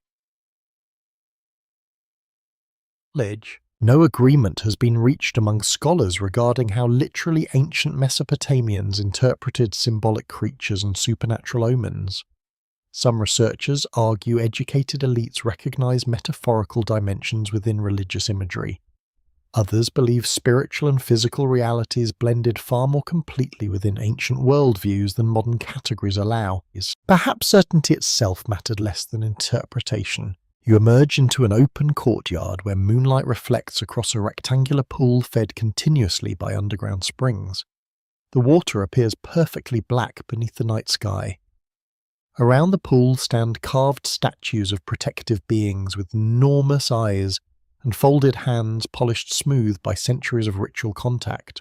The stillness feels powerful. A scandalous aside preserved in certain temple accounts hints that not every priest maintained perfect spiritual discipline at all times. Some apparently accepted generous gifts in exchange for favorable interpretations of dreams or omens. Humanity develops complicated relationships with religious consulting services surprisingly early. Yet many healers and scholars likely served sincerely. The surviving texts reveal real curiosity about disease astronomy, mathematics, and human behavior. Ancient people sought understanding constantly, even when their explanations differed from modern science. Enki represents that search beautifully. He values insight over ignorance, adaptation over fear, understanding over blind panic. The breeze shifts softly through the courtyard, carrying the scent of river reeds and cooling stone. Somewhere beyond the temple walls, musicians play slow melodies near taverns crowded with merchants and sailors. Ordinary life continues while priests study mysteries beneath the stars. For a moment, it feels as though the underground waters beneath Mesopotamia contain endless hidden memory flowing silently below every city and temple. The rivers visible above ground nourish crops and transport trade, but the invisible waters beneath symbolize deeper things. Knowledge hidden beneath appearances, healing beneath suffering, order beneath chaos. Enki rules those hidden depths. You pause beside the sacred pool while moonlight trembles across its surface. Somewhere nearby, a patient finally falls asleep after long hours of fear and ritual. The healer extinguishes several oil lamps one by one, till only darkness and flowing water remain. Civilization survives through walls, laws, and agriculture, but it also survives through meaning, through symbols. Through stories helping people endure uncertainty. And in the ancient world, few figures embody that hidden wisdom more completely than Enki beside his eternal underground waters flowing patiently through the dark. The centuries move quietly now across the river plains like wind over tall reeds. One kingdom fades while another rises behind fortified walls farther north. Old temple songs continue echoing through rebuilt courtyards even as rulers change languages, shift slightly, and new military banners appear above the cities. You feel history accelerating. The world surrounding Enki grows larger, harsher, and more political with every passing generation. The early Sumerian city-states no longer dominate Mesopotamia alone. Ambitious empires begin absorbing smaller kingdoms into wider systems of taxation, trade, diplomacy, and warfare. Armies march farther than before. Royal inscriptions grow grander. Kings increasingly describe themselves not merely as local rulers, but masters of vast territories stretching beyond the horizon. And through all this transformation, Enki changes too. Not suddenly, gradually, like a river altering course across centuries. Your mind drifts toward a massive imperial road crowded with merchants, soldiers, scribes and labourers travelling between distant cities now linked beneath centralised authority. Dust rises beneath wagon wheels while mounted messengers carry sealed orders from royal courts hundreds of miles away. The ancient world feels more connected than ever before, but also more unstable. Empires create wealth and anxiety simultaneously. For a moment, it feels as though you are entering the bustling imperial city of Akkad during the rise of a powerful dynasty determined to unite Mesopotamia beneath one crown. Palace walls tower above crowded districts filled with foreign traders speaking unfamiliar dialects. Bronze weapons gleam beside temple offerings. Administrative officials move constantly between archives overflowing with clay tablets. Everything feels larger now, more organized, more ambitious. Records from the Akkadian period confirm the emergence of expansive political systems controlling multiple cities across Mesopotamia. Research connected with Oxford and Princeton suggests imperial administration required increasingly sophisticated communication, taxation, and military logistics. Writing systems expanded alongside political complexity. Civilization now operates at enormous scale. And Enki must adapt within this changing environment. The god, once closely tied to specific Sumerian cities, gradually becomes integrated into broader imperial religious systems. His identity evolves as cultures blend together beneath expanding kingdoms. New languages reshape old myths. Regional traditions merge.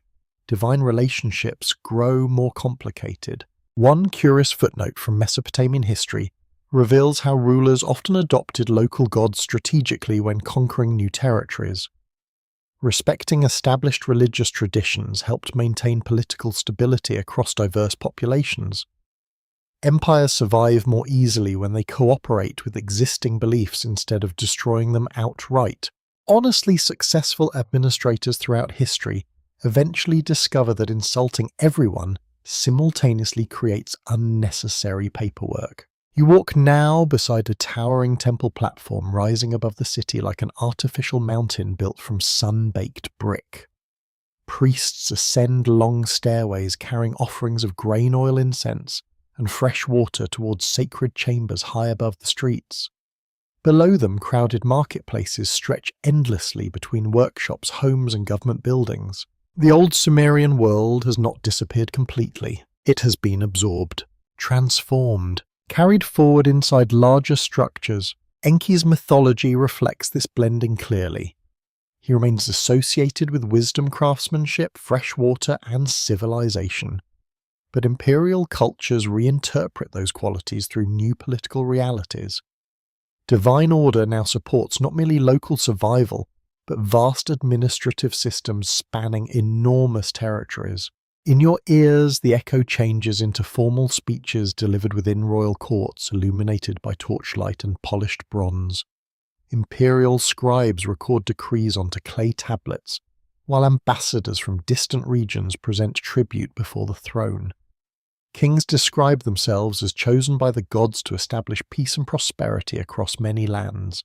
Whether neighbouring populations always agreed with this generous description remains another question entirely. Still, the imperial vision reshapes religion deeply. Several historians connected with Harvard and Stanford emphasize that Mesopotamian religion remained remarkably adaptable across political transitions. Rather than replacing older traditions, completely new empires often reinterpreted existing gods within updated cultural frameworks. Continuity and change existed side by side. That flexibility helps explain Enki's survival across centuries. He represents ideas broader than any single dynasty. Wisdom, order, knowledge, human adaptation. Those themes remain useful regardless of who controls the throne. A scandalous aside preserved within later traditions hints that rival priesthoods occasionally competed aggressively for royal patronage and influence. Temple institutions controlled land, labor, grain storage, and ceremonial authority. Religious politics could therefore become every bit as intense as military campaigns, though perhaps with slightly fewer chariots involved. The afternoon sun burns hot above the imperial city now. Dust drifts across crowded avenues while labourers haul stone blocks toward new construction projects ordered by ambitious rulers determined to immortalize themselves through architecture. Empires always build monumentally. They fear being forgotten. For a moment, it feels as though Enki watches these transformations with calm patience beneath the endless flow of history. Dynasties rise loudly, proclaiming eternal dominance. Then drought arrives, or invasion, or internal rebellion. The cities survive, but rulers change. Yet the deeper foundations of civilization continue. Water system, writing, agriculture, craftsmanship, memory preserved through generations. The enduring gifts associated with Enki outlast individual kings. No agreement has been reached among scholars regarding how ordinary citizens experience these imperial transitions emotionally. Some researchers connected with Yale argue empire created new opportunities through expanded trade and stability. Others emphasize heavy taxation, forced labor, and military violence underlying imperial systems. Ancient civilization remained complicated. Prosperity and suffering often traveled together.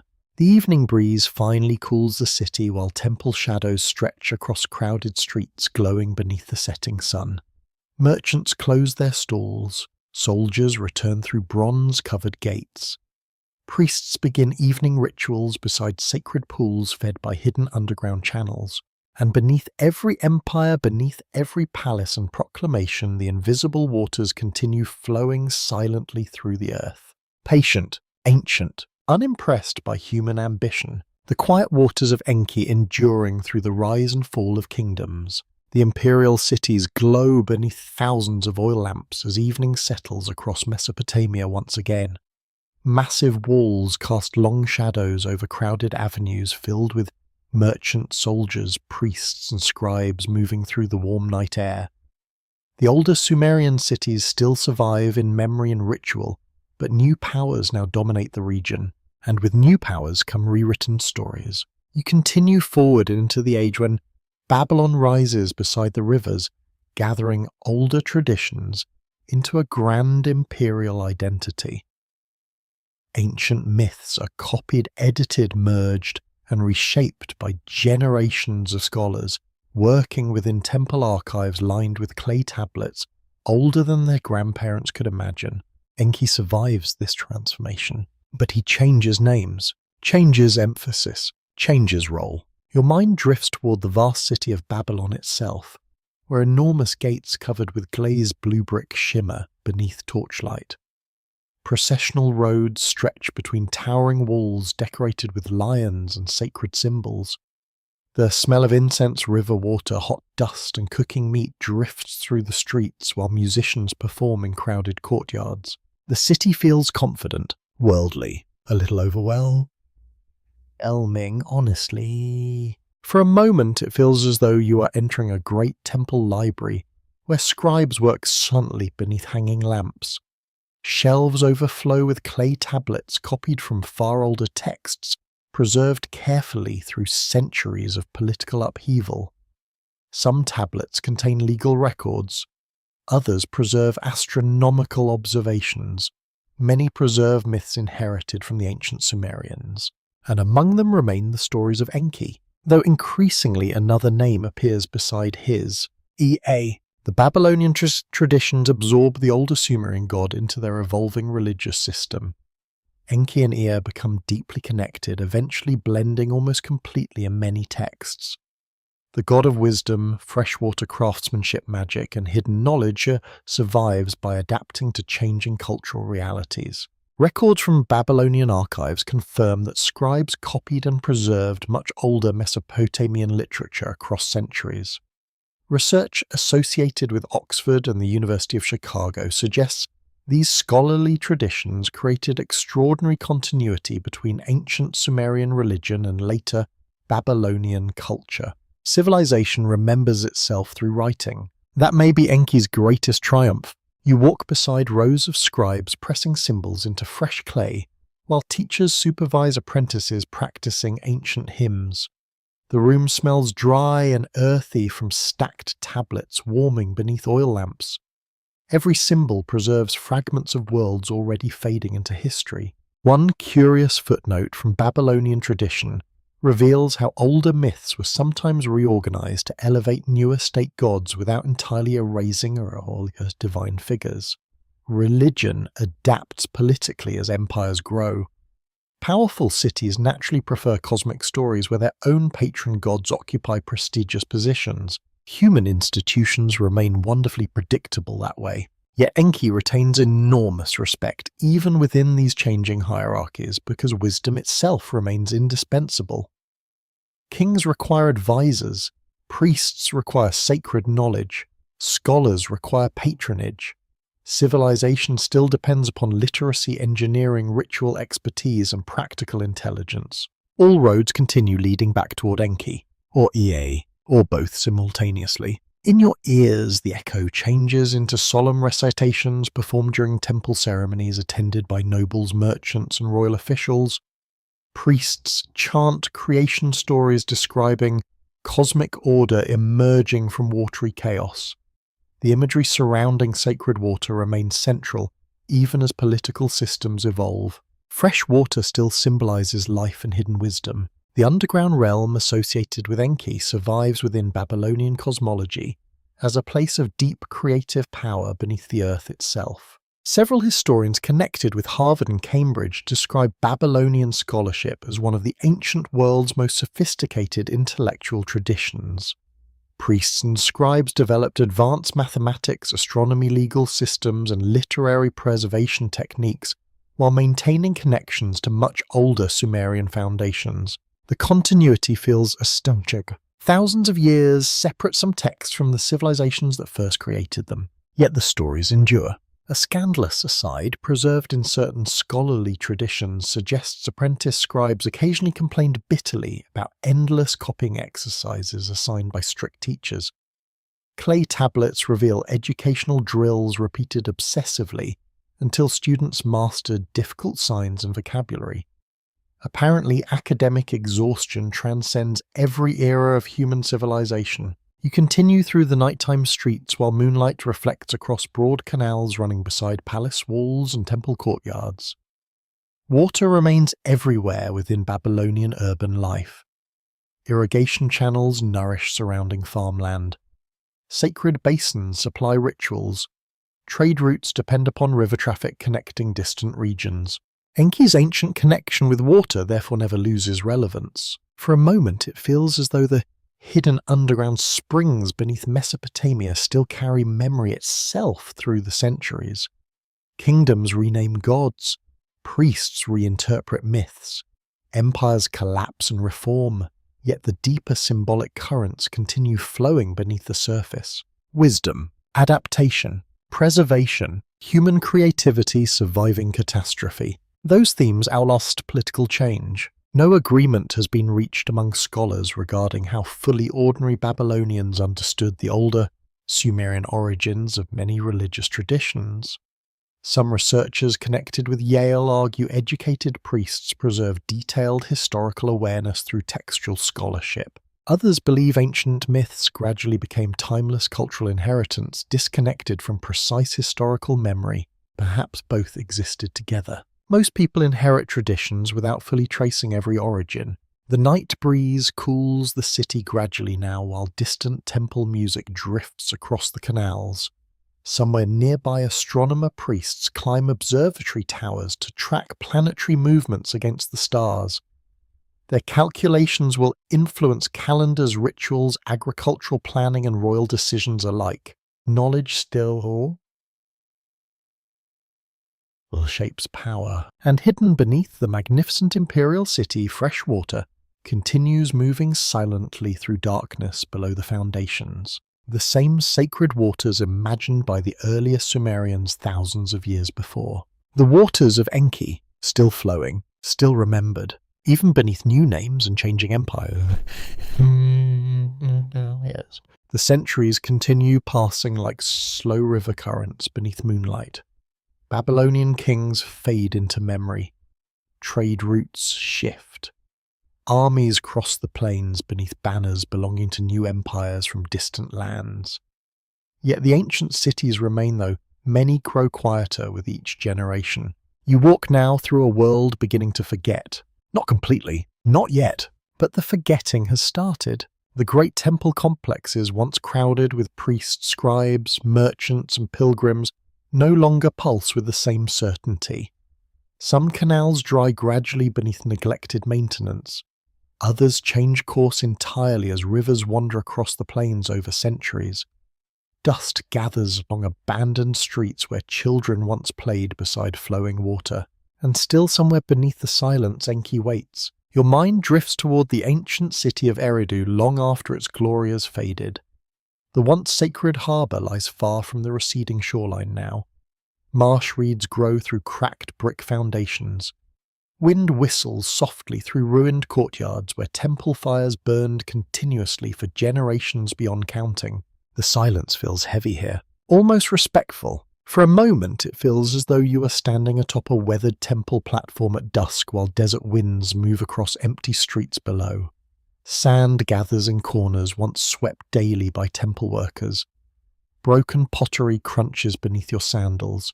The air smells dry, dusty, and faintly salty from distant marshes, shrinking beneath the relentless climate. Yet traces of devotion remain everywhere. Carved fish symbols worn smooth by centuries, fragments of clay tablets scattered beneath collapsed walls, ancient water channels still visible beneath drifting earth. Records from archaeological excavations confirm that several major Mesopotamian cities experienced gradual decline due to changing river systems, political instability, economic shifts, and environmental pressures.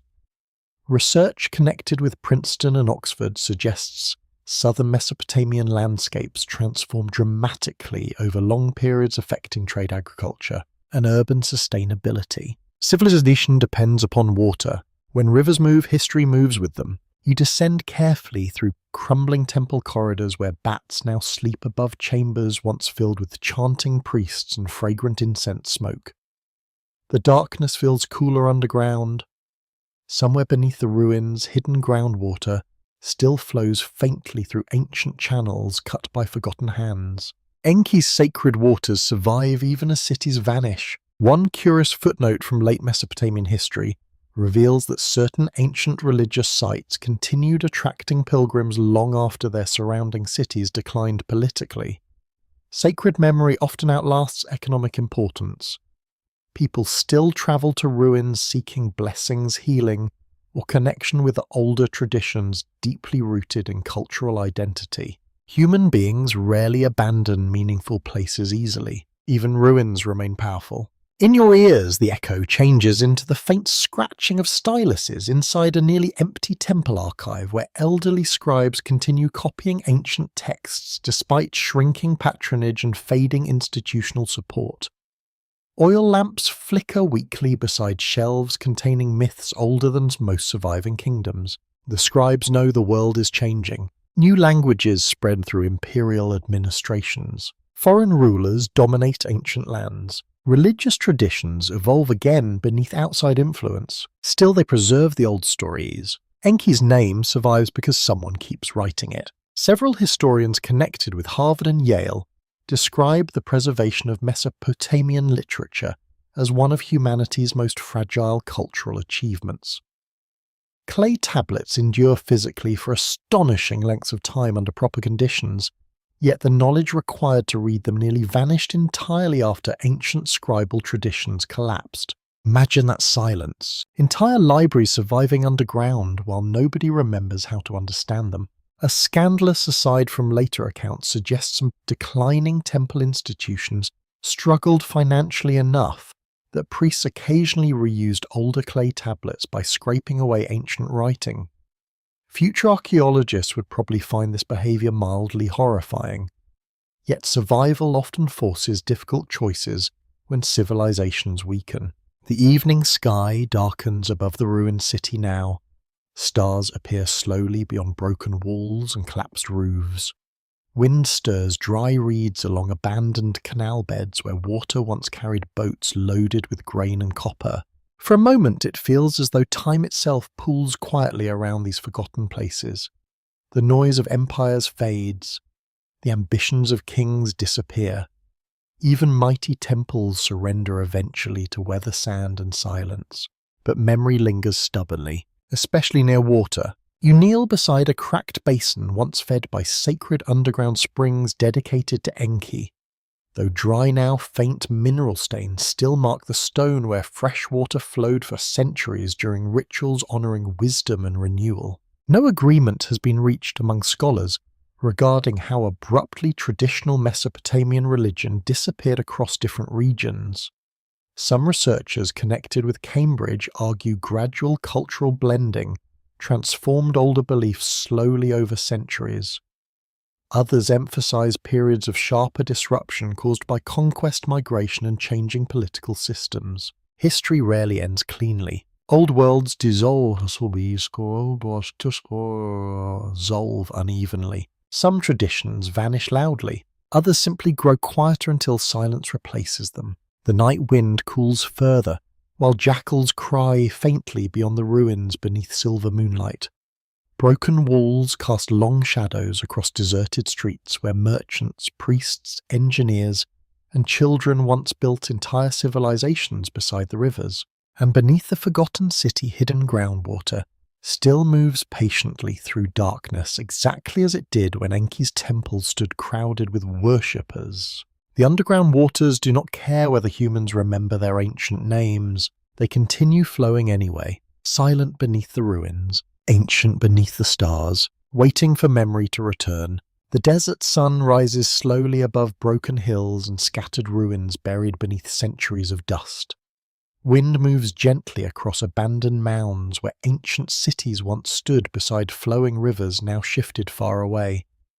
At first glance, the landscape appears empty, but beneath the earth, entire worlds still sleep. You arrive now in a far later age where forgotten memories of Enki begin rising once more through archaeology scholarship and astonishing accidents of preservation. The temples have collapsed. The priests are long gone. The old languages disappeared from human speech thousands of years earlier. Yet the clay tablets endured, quietly waiting underground.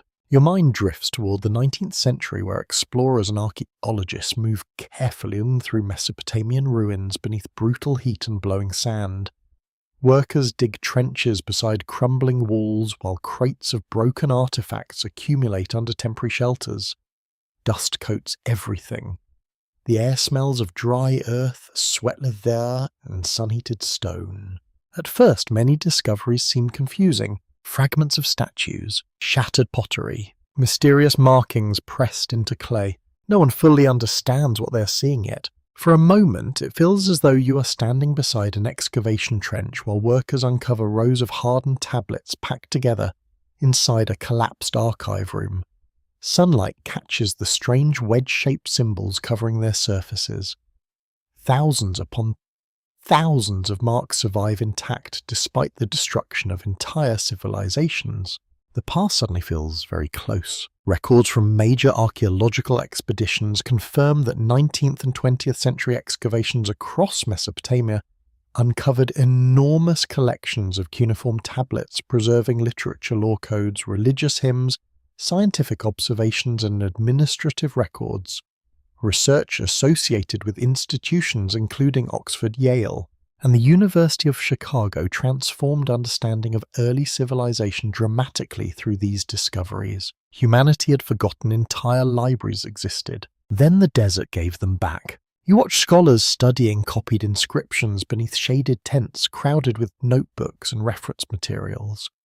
At first, the writing remains undeciphered.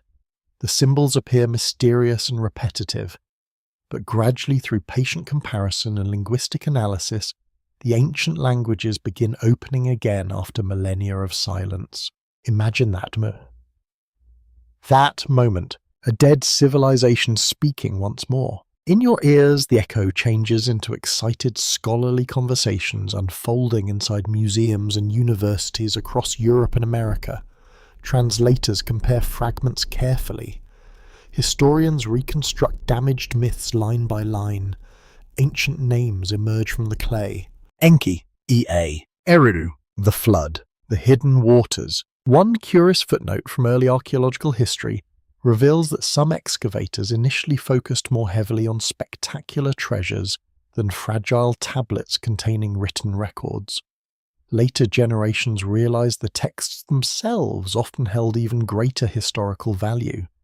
Gold dazzles immediately. Knowledge changes civilization more slowly. Honestly, humanity has always maintained slightly complicated priorities around shiny objects. You continue walking through a reconstructed archive room where broken tablets rest carefully beneath protective glass. Some preserve royal decrees, others record grain shipments or astronomical observations. Yet among these practical documents survive myths describing Enki's wisdom, humanity's creation, and the Great Flood itself. The ancient stories live again through translation. Several historians connected with Harvard and Cambridge describe the decipherment of cuneiform as one of the greatest intellectual achievements in modern historical scholarship. Entire forgotten cultures suddenly became accessible through painstaking linguistic work conducted across generations of researchers. Without translation, the tablets remain silent. With translation, the ancient world breathes again. For a moment, it feels as though the ruined temples of Mesopotamia slowly awaken beneath modern eyes. Fish symbols regain meaning. Sacred water rituals become understandable. Flood myths reconnect with broader human storytelling traditions preserved across cultures. Enki returns not as a living deity exactly, but as recovered memory. A civilization remembering itself through archaeology. You pause beside a damaged tablet containing part of a flood narrative, astonishingly similar to stories preserved elsewhere in later traditions. The realization shocks early scholars profoundly. Mesopotamian myths prove far older than many researchers previously imagined. Ancient civilizations influenced one another across vast stretches of time. The rivers of history connect more deeply than expected. No agreement has been reached among scholars regarding exactly how Mesopotamian flood traditions spread into neighboring cultures over centuries. Some researchers connected with Stanford emphasize direct literary transmission through trade and imperial contact. Others argue similar environmental experiences naturally produced related stories independently. The debate continues, yet the connections remain undeniable. A scandalous aside from early archaeology involves several enthusiastic excavators occasionally damaging fragile sites through rushed digging techniques while competing for prestige and museum collections. Modern archaeological standards developed partly in response to such mistakes. Recovering history responsibly requires patience rather than treasure-hunting excitement. Civilization once again rewards careful thinking. Very Enki of it. Honestly, the afternoon light softens now across the excavation fields, while workers brush dust gently from newly uncovered walls. Somewhere nearby, a translator slowly reads an ancient hymn aloud in modern English for perhaps the first time in thousands of years. The sound feels almost haunting. Words surviving longer than kingdoms. Your mind drifts across the immense span of time connecting the original scribes to the modern scholars deciphering their work. Ancient hands pressed symbols into wet clay beside the rivers of Mesopotamia.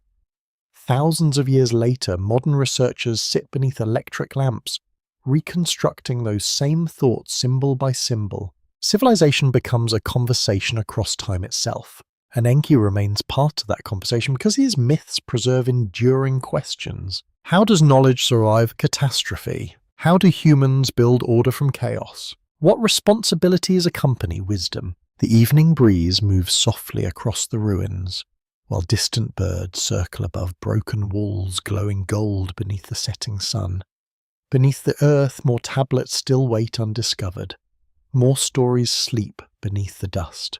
And hidden deeper still beneath archaeology and memory alike, the underground waters imagined by the ancient Sumerians continue flowing silently through the foundations of the old world. The eternal waters of Enki. Night settles softly over modern museum halls where ancient Mesopotamian tablets rest behind protective glass beneath controlled lighting.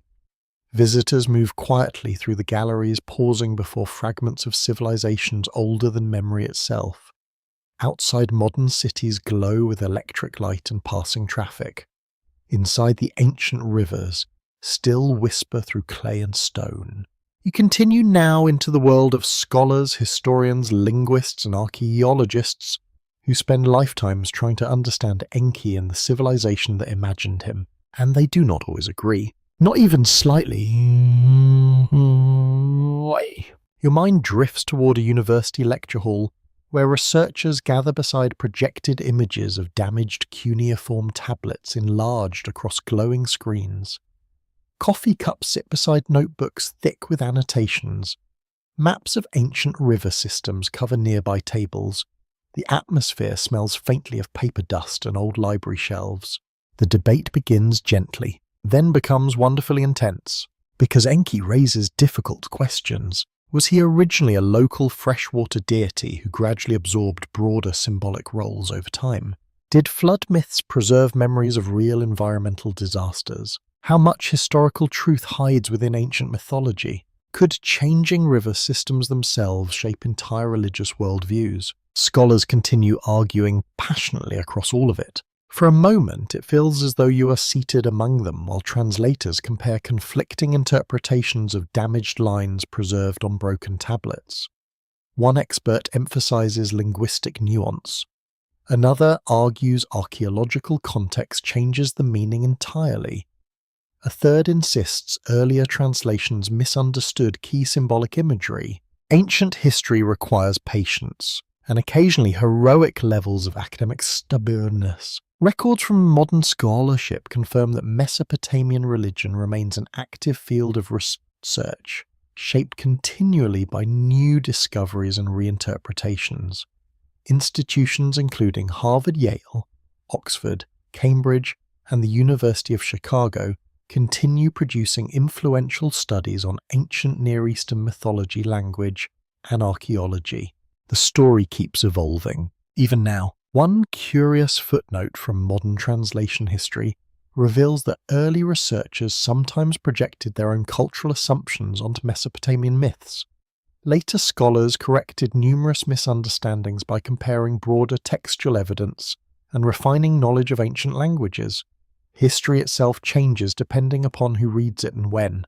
That realization feels strangely humbling. You walk now through endless archive shelves inside a research library, where photographs of tablets, excavation reports, and translation notes stretch across decades of scholarship. Some researchers focus upon climate patterns. Others study religious symbolism. Some analyze trade networks or political systems connected with evolving myths about Enki. Every fragment matters. A single damaged line can reshape entire theories. In your ears, the echo changes into quiet academic conversations unfolding late at night between exhausted graduate students surrounded by dictionaries, transliteration charts, and half-finished notes. Outside the windows, modern rain taps softly against glass, while inside they debate ancient flood stories written thousands of years earlier. Civilization truly loves continuity. Several historians connected with Stanford and Princeton argue that Enki's mythology reflects humanity's early struggle to understand environmental uncertainty within river-based civilizations. Water nourishes life yet threatens destruction constantly. A god associated with hidden fresh water and adaptive wisdom, therefore made emotional sense within Mesopotamian society. Others emphasize political symbolism more strongly. Some researchers connected with Cambridge argue Enki's myths mirror tensions surrounding authority, knowledge control, and social organization in expanding urban cultures. Sacred wisdom becomes intertwined with administration, literacy, engineering, and law. Still others focus upon comparative mythology. Flood narratives appear across many cultures worldwide. Scholars continue debating whether these similarities reflect shared historical memories, cultural exchange, or recurring human responses to natural disaster. No agreement has been reached, and perhaps none ever will. Honestly, scholars discussing ancient mythology sometimes resemble priests interpreting omens beside temple fires thousands of years earlier. The tools change dramatically. The passionate arguments remain surprisingly consistent. You pause beside a display containing a small clay tablet no larger than your hand. Tiny wedge-shaped symbols cover its surface, carefully pressed there by a scribe long dead before most modern nations existed. Yet the thoughts survive. That alone feels extraordinary. A scandalous aside from academic history reveals that rival scholars occasionally defended their theories with remarkable intensity during public debates and published criticism. Human beings dedicate decades to mastering ancient languages only to discover someone else translated one damaged symbol differently. Feelings become involved rather quickly. The emotional investment makes sense, though. These stories matter.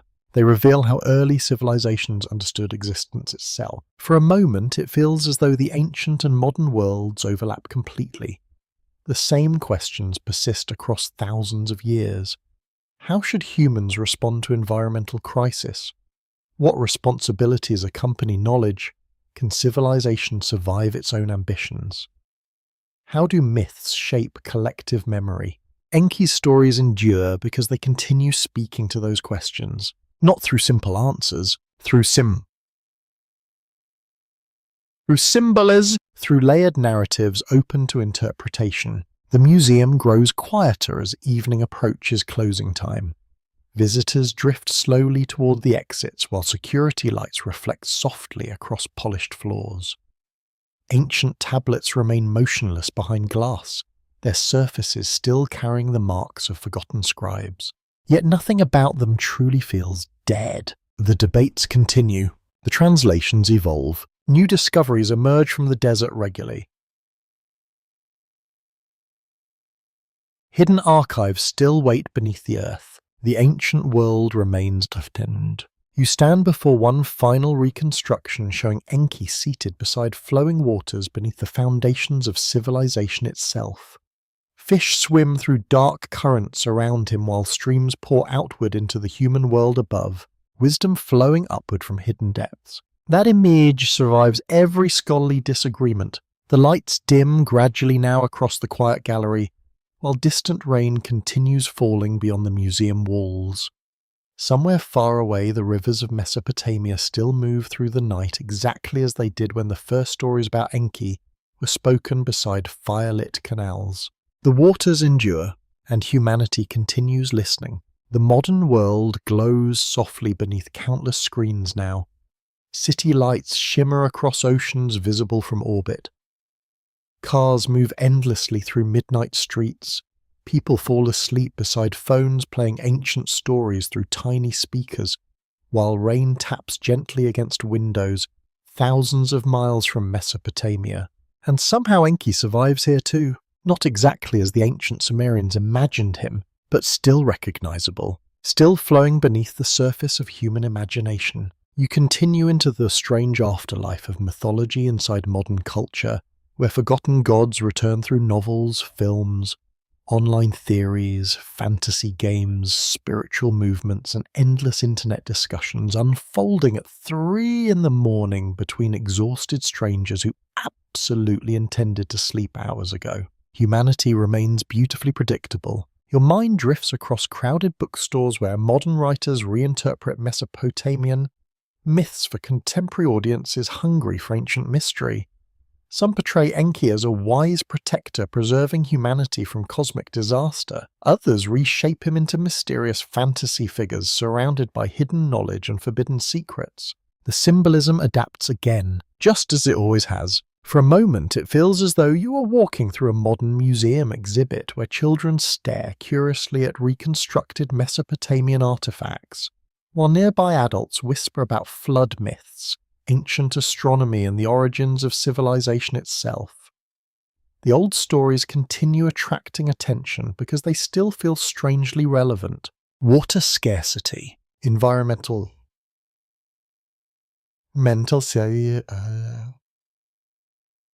instability, political ambition, fragile civilizations balancing beside dangerous rivers. The ancient world no longer feels entirely distant. Records from contemporary scholarship and cultural studies confirm growing public fascination with ancient Mesopotamian mythology during recent decades.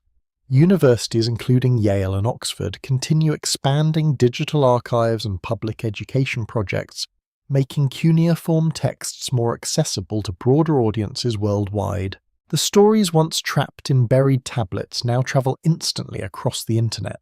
Enki would probably appreciate the information networks honestly, though perhaps not every online conspiracy theory connected to them. One curious footnote of modern culture involves speculative movements claiming ancient Mesopotamian gods represented extraterrestrials, hidden civilizations, or advanced lost technologies.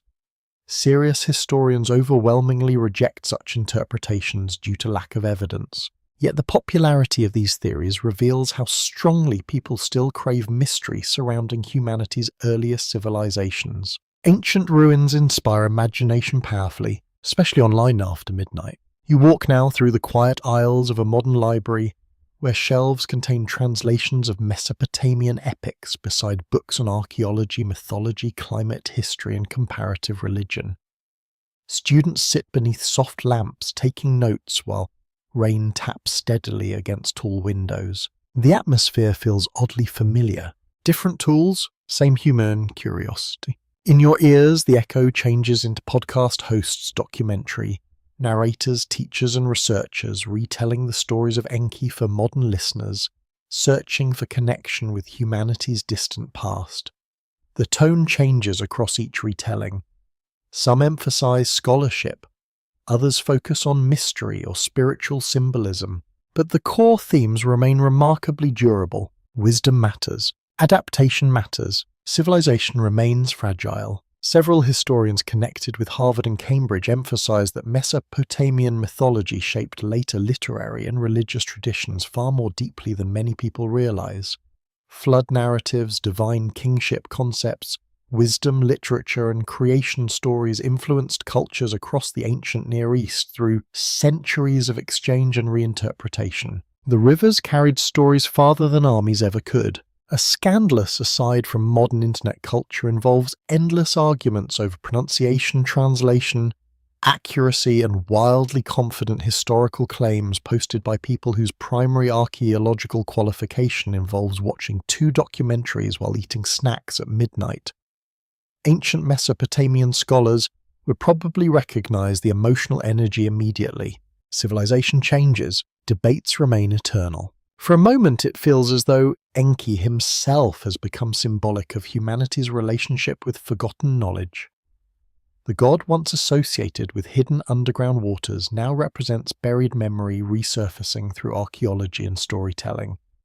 Ancient wisdom returns repeatedly in new forms whenever societies begin asking old questions again. How does civilization survive collapse? What happens when environmental systems fail? Can knowledge preserve humanity during crisis? Those questions no longer belong only to the distant past. You pause beside a glowing computer's screen displaying digitized cuneiform tablets preserved through modern scanning technology.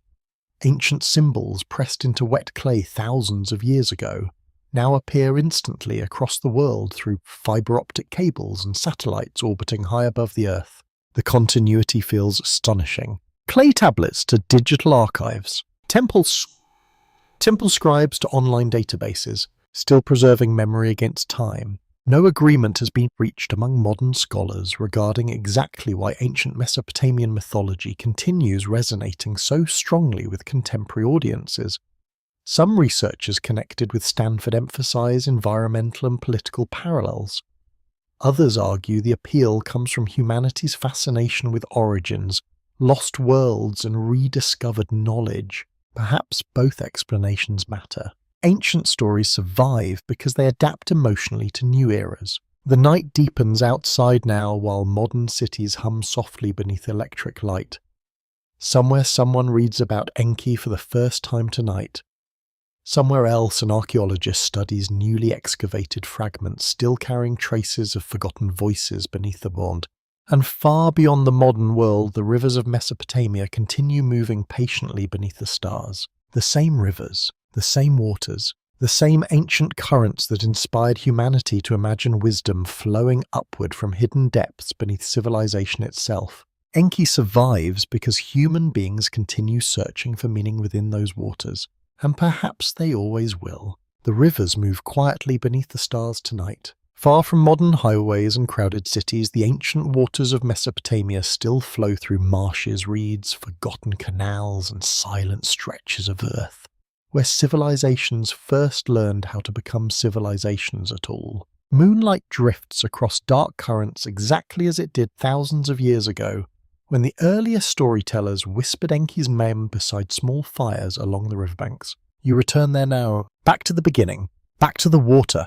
Your mind drifts through the immense sweep of history you have travelled together tonight.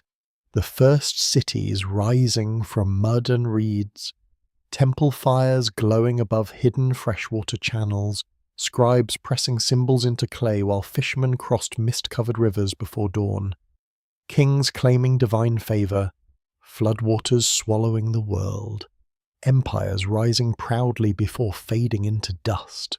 And through every age Enki remained, sometimes clearly remembered, sometimes hidden beneath newer names and changing myths, but always present beneath the foundations, like underground water itself. For a moment it feels as though you are standing alone beside the ancient rivers at the edge of night. The air smells of wet earth, cooling reeds, and distant smoke drifting across dark water. Frogs sing softly from the marshes. Wind brushes through tall grasses silvered by moonlight. Nothing feels hurried here, not even history. Records from archaeological and environmental studies connected with institutions including Oxford, Yale, and the University of Chicago confirm that southern Mesopotamia shaped some of humanity's earliest experiments in organized urban civilization. Irrigation systems, writing administration law trade networks, and monumental architecture emerged gradually beside these rivers through collective human effort across centuries. The achievement feels almost impossible when you pause long enough to imagine it fully. People standing beside dangerous rivers with mud-covered hands invented cities, invented writing, invented recorded history itself, and naturally they imagined a god of wisdom watching nearby. Enki survives within those stories because he represents something larger than religion alone. He embodies the fragile intelligence required for civilization to exist at all. Not brute force, not endless conquest, careful adaptation, water management, shared memory, practical creativity, compassion during catastrophe. The myths understood something deeply true about human survival. Civilization depends upon cooperation with forces larger than ourselves. One curious footnote from modern environmental research suggests ancient Mesopotamian societies constantly adapted to changing river patterns, shifting coastlines, soil salinity, drought cycles, and unpredictable flooding. The world surrounding the earliest cities never remained stable for long. Human beings survive through flexibility and innovation rather than permanent control. Very Enki of them, honestly. You kneel beside the riverbank now while cool water slides slowly around your fingers beneath the moonlight. The current feels ancient beyond comprehension. Somewhere upstream, new generations still build homes, raise families, argue about politics, complain about taxes, fall in love, and search for meaning beneath uncertain skies. Humanity changes less than it imagines. In your ears, the echo changes into overlapping sounds from every era you have visited tonight. Reed boats knocking gently against wooden docks, temple chants rising through incense smoke, hammering from canal construction, rain crashing against the flood vessel, scribes scratching symbols into clay beneath oil lamps, archaeologists brushing dust from buried tablets. All of it connected, all of it flowing together like converging rivers. Several historians connected with Harvard and Cambridge describe Mesopotamia not simply as a birthplace of civilization, but as an ongoing conversation about how humans organize society under difficult environmental conditions. The ancient myths, therefore, preserve emotional truths alongside historical memory. Wisdom matters, preparation matters, memory matters. No agreement has been reached among scholars regarding every detail of Enki's origins or evolution across thousands of years. Some debates will likely continue forever. New discoveries may reshape current understanding again. Additional tablets still sleep beneath the earth, waiting patiently for future archaeologists to uncover them. The story remains unfinished. Perhaps that is fitting. A scandalous aside worth appreciating tonight involves the fact that many surviving tablets reached modern museums only because ancient cities burned violently at various points in history. The fires accidentally baked soft clay into hardened ceramic durable enough to survive millennia underground. Humanity preserves knowledge through remarkably chaotic methods sometimes. Even disaster can carry memory forward. The stars reflect across the water now in scattered silver patterns broken gently by the current. Somewhere far beyond the marshes, modern cities glow against the horizon. Satellites pass silently overhead. Digital archives preserve ancient texts once nearly forgotten forever. Yet beneath all the technology, humanity still asks the same questions. How should people live together? How do societies survive crisis? What responsibilities accompany knowledge? How can wisdom prevent destruction? The ancient stories of Enki continue speaking because those questions never disappear. For a moment, it feels as though the hidden underground waters imagined by the Sumerians still flow beneath every civilization on Earth. Invisible currents supporting human life generation after generation. Knowledge passed quietly between teachers and students, parents and children, storytellers and listeners, memory flowing beneath history itself. The breeze cools gently across the riverbank now. Reeds whisper softly in the darkness, while the current continues its endless movement toward distant seas. Nothing remains permanent. Not kingdoms, not temples, not empires, but stories endure surprisingly well, especially stories carried beside water. And somewhere within the ancient darkness beneath the earth, Enki still waits, patiently beside hidden freshwater springs, listening to humanity build and rebuild the world above. Thank you for spending this long and peaceful journey through the ancient world tonight. If there was a moment, an image, or story that stayed with you most deeply, share it in the comments below.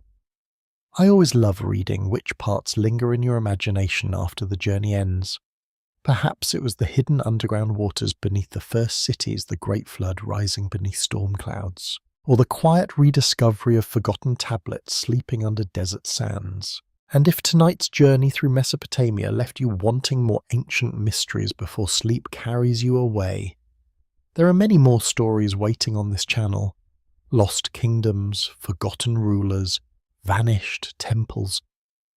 Strange myths and civilizations swallowed by time still whisper beneath the surface of history. So before you drift fully into sleep, take a moment to like the video and subscribe if these peaceful journeys through the ancient past bring you comfort and wonder. Your support truly helps keep these stories alive and flowing forward to new listeners around the world. Now the rivers grow quiet, the temple fires dim, the stars continue their slow movement above the ancient plains, and somewhere beneath the earth the eternal waters still flow. Blessings to you and your family.